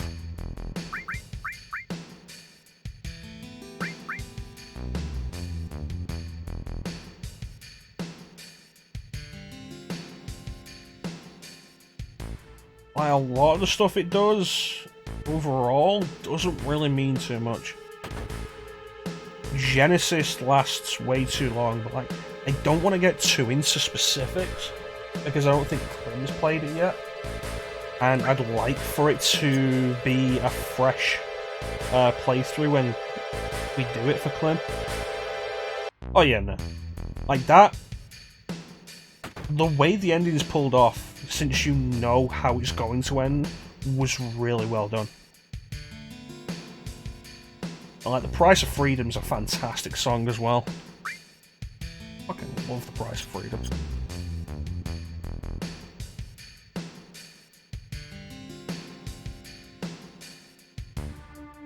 I want to do Crisis Core soon. But we do have to go through Dirge of Cerberus first.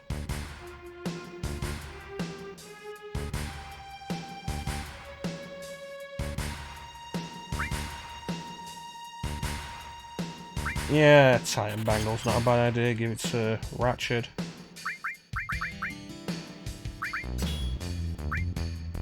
And she can put some materia on, and we can level it.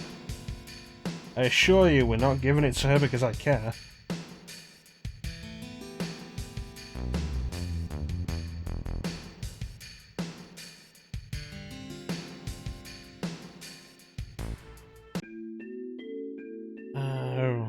cover materia.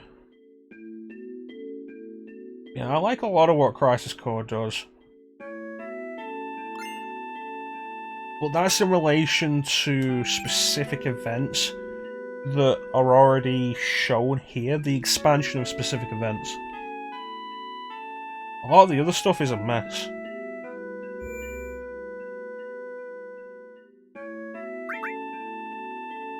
And it's a problem just kind of endemic to the entire compilation.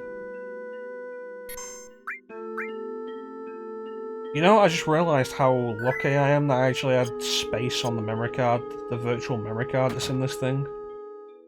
Considering how far you have to go to get to a save point in this game.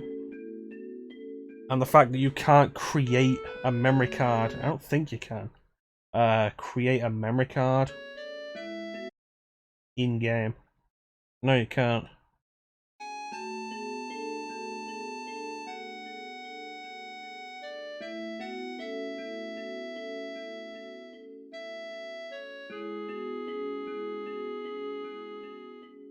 Yeah, thanks for joining us, Bane, especially with how late it was.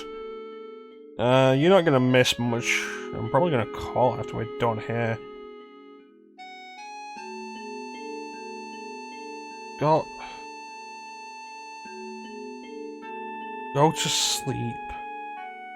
Then sneak to Sector 6. Save point outside. A save point near the exit of Sector 5.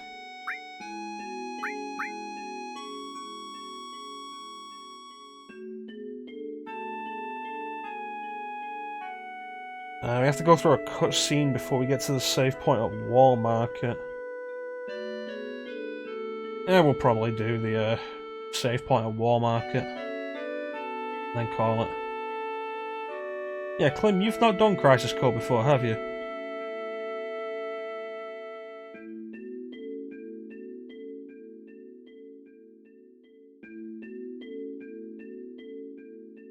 Nah. I'd rather not get into specifics of a lot of stuff because, like, when we get to it, I think it'd be cool for it to be your first experience with it. It does have some cool ideas. And like I say, it makes Sephiroth into a likeable character. And, like, you know the ending. You know Zack is gonna die at the end. But the game handles it so well that you're probably gonna tear up a little bit. You know it's coming from the start, but you're probably gonna tear up a little bit at it. Because it's all really well done.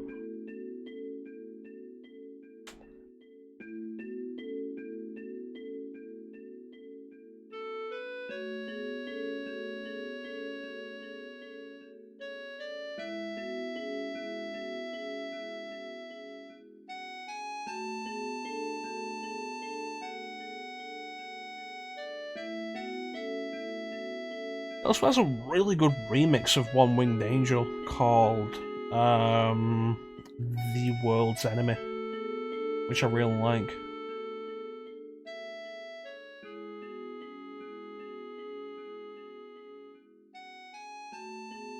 Yeah, the last battle, which you see the aftermath of in this game. But it is a really cool implementation of the idea of the last stand in gameplay. I've heard that Halo Reach also pulls it off really well, the idea of the last stand. But I've not played Halo Reach myself, so I can't really confirm it and how it compares.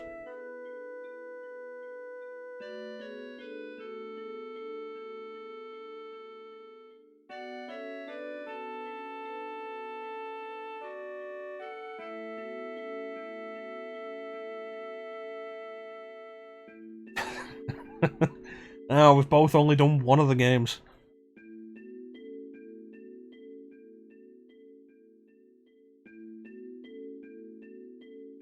I need to sit down with some of the Halo stuff. It's like I had Halo 1, Halo 2 on original Xbox, and then I didn't get an Xbox 360 until years later. I ended up eventually getting a PS3 instead of an Xbox because I wanted to play stuff like Heavy Rain and Metal Gear Solid 4 and that kind of thing.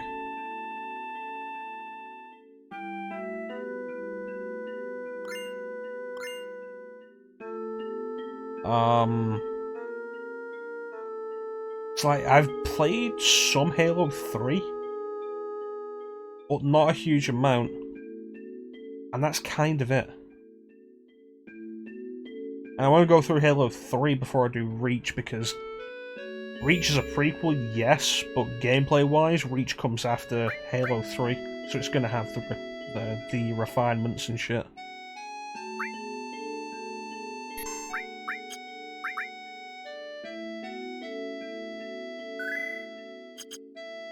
Next name is going to be Red 13, which will be the next time we do this.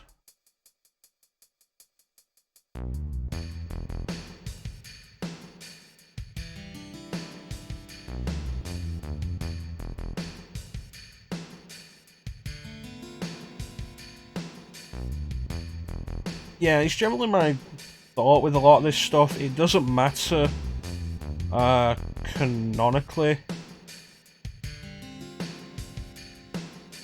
where a game takes place, it's about release date. Because the game that comes out after, even though it's set before, is gonna have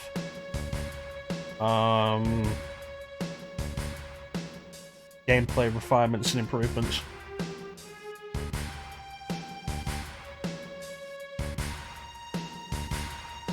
Shaun can fit, but it's not gonna have a space.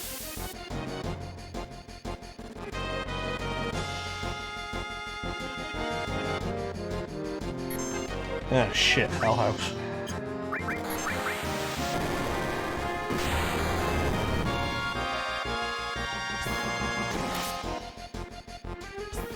Cujo's not really a movie villain?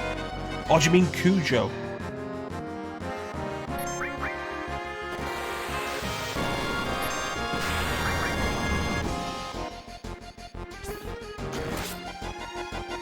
Like, you try to think of like animal movie villains. That's interesting. It's Cujo with a C.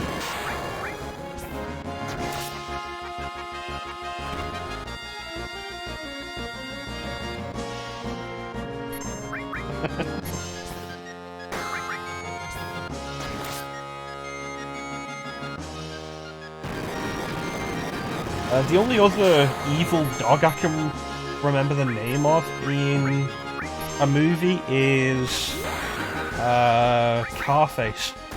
If you remember what Carface is from.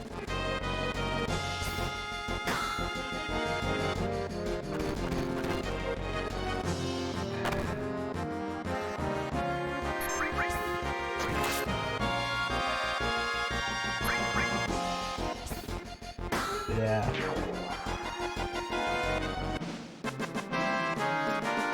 All dogs go to heaven. I think it's a Don Bluth movie. Bane would probably know, but he's left now.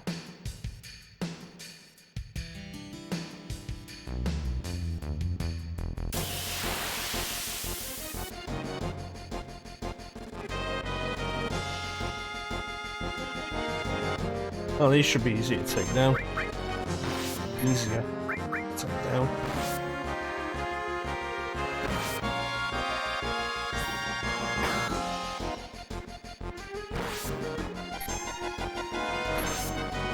Oh, sweet. Means I don't have to worry about using MP to heal.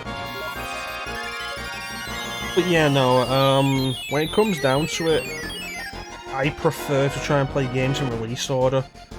Because even if a game is set earlier in the timeline, if it's released later, it's probably going to have gameplay refinements. It's like, for the love of God, do not start Kingdom Hearts by playing Birth by Sleep. Because you'll find Kingdom Hearts 1 damn near unplayable.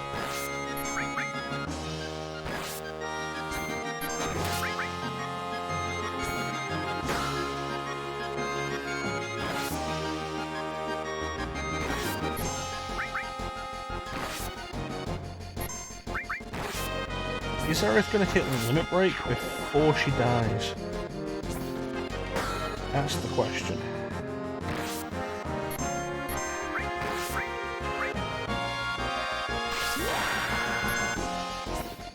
Yeah, it's probably not worth the risk.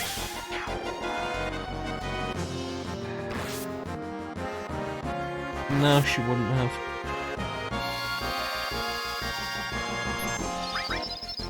Yeah, like, I played, like, the first game I played in Kingdom Hearts series was Kingdom Hearts 2.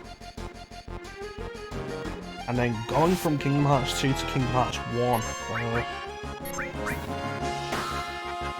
I know some people prefer Kingdom Hearts 1, and I can understand why from the story, but Kingdom Hearts 2 plays so much better.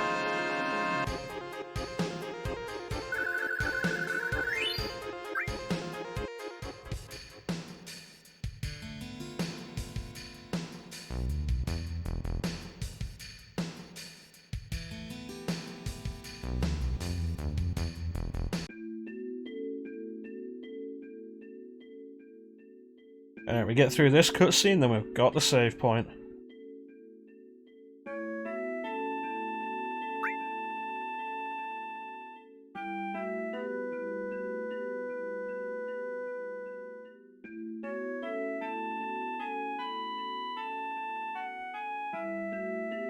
Right, so sense appears here after the collapse, doesn't it?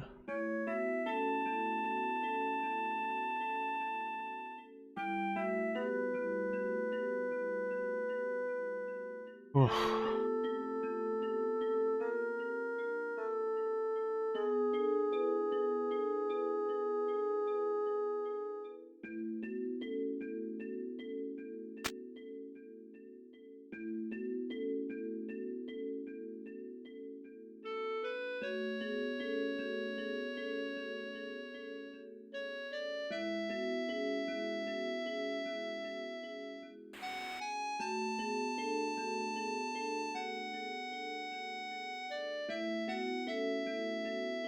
I wonder how much foreshadowing Remake Part 1's gonna have.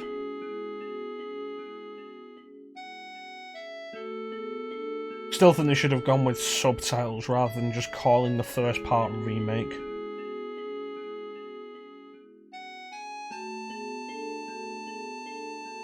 I like the idea of Final Fantasy VII Avalanche. I think it works. That driver doesn't have a face.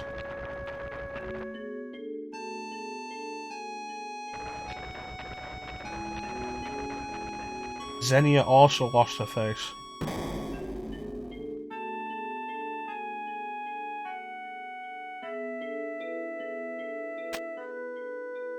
Well, it's not just that, like, calling the first part, if it was the full game, calling it a remake, okay, kind of a shit title, but it gets the point across. But it's the first part.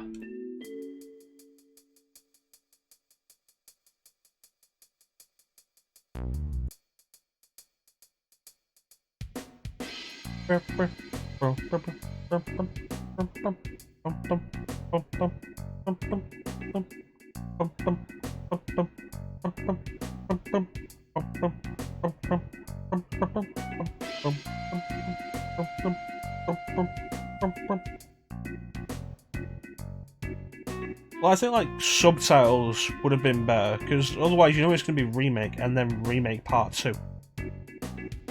Which like, and then you end up with the problem of like, why isn't the first part called part 1?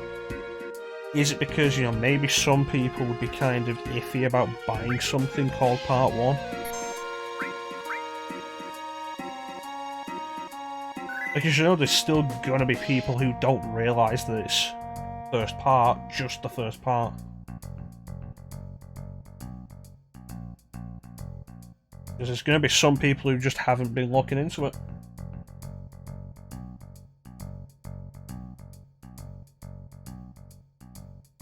But that's gonna do it for tonight's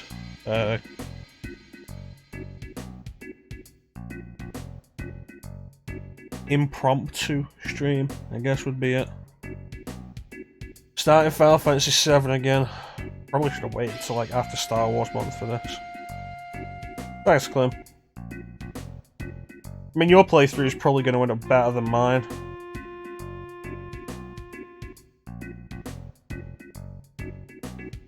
Well, it's not a competition, it's about having fun, I guess. And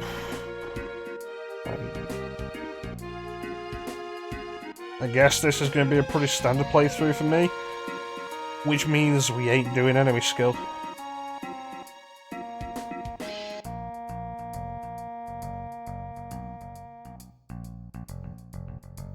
Well, you know, when you play the game, we talk about the game more often. When I play the game, we talk about everything but the game for a while.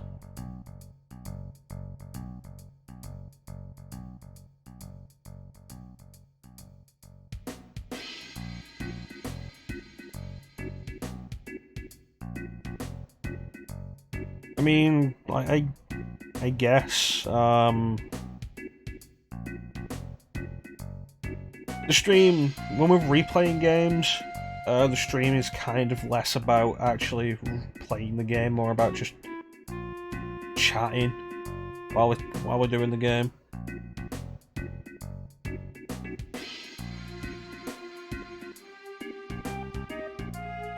Which, you know, is why the chat is such an important part of it.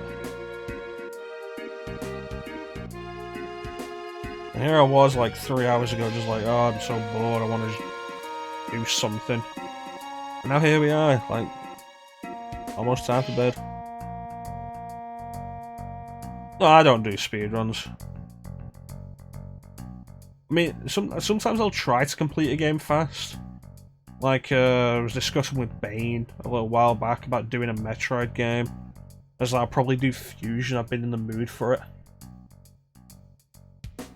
And then I played Fusion for myself and got it done pretty quickly. I'd probably like the next game that I play with the intention of doing it fast. Since it's probably going to be a while before I do RE2 again.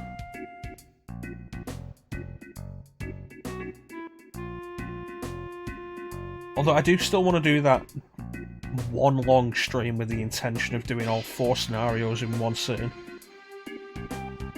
Yeah, that'd be fun. That'd probably take like...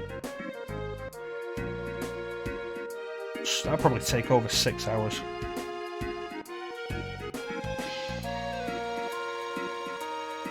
Probably start early for that.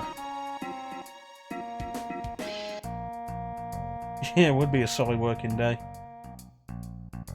I don't mind going long. I guess the real trouble is when I go late. Well, that's the real problem.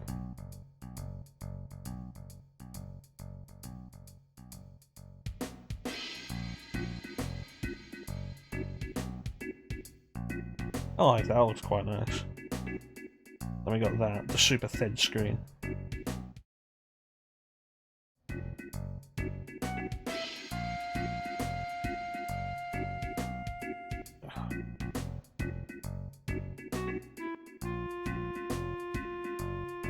But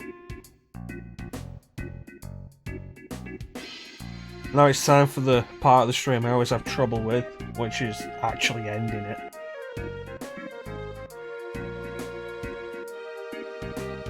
But that is the end of the Final Fantasy VII stream for tonight. Wasn't intended to do this tonight. But you know, going with the PS1 mini stuff, it's the reason why I don't like doing casual streams like that. Or casual streams the way I used to do them, where we just jump between a few games. Because it feels really unsatisfying, unfulfilling. If you know what I mean. It always feels really disappointing. But actually going with a game is... a lot more enjoyable.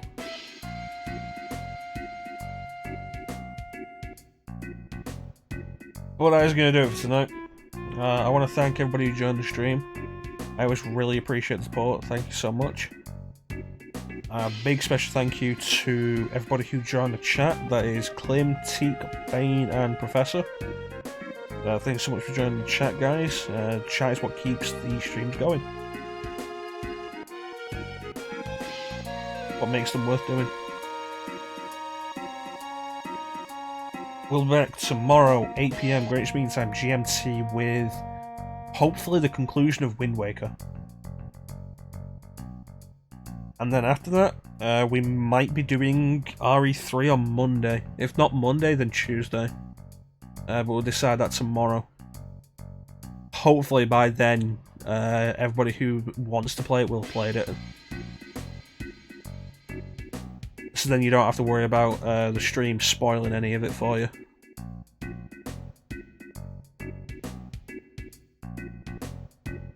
Thanks, guys. You guys have a good one too. Take care.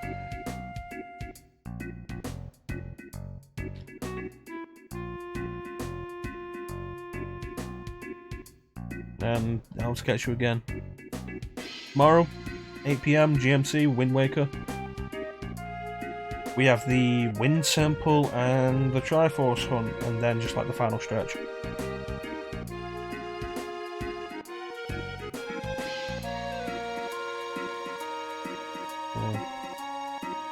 But in the meantime, once again, thank you all for watching. Thank you so much for joining the chat.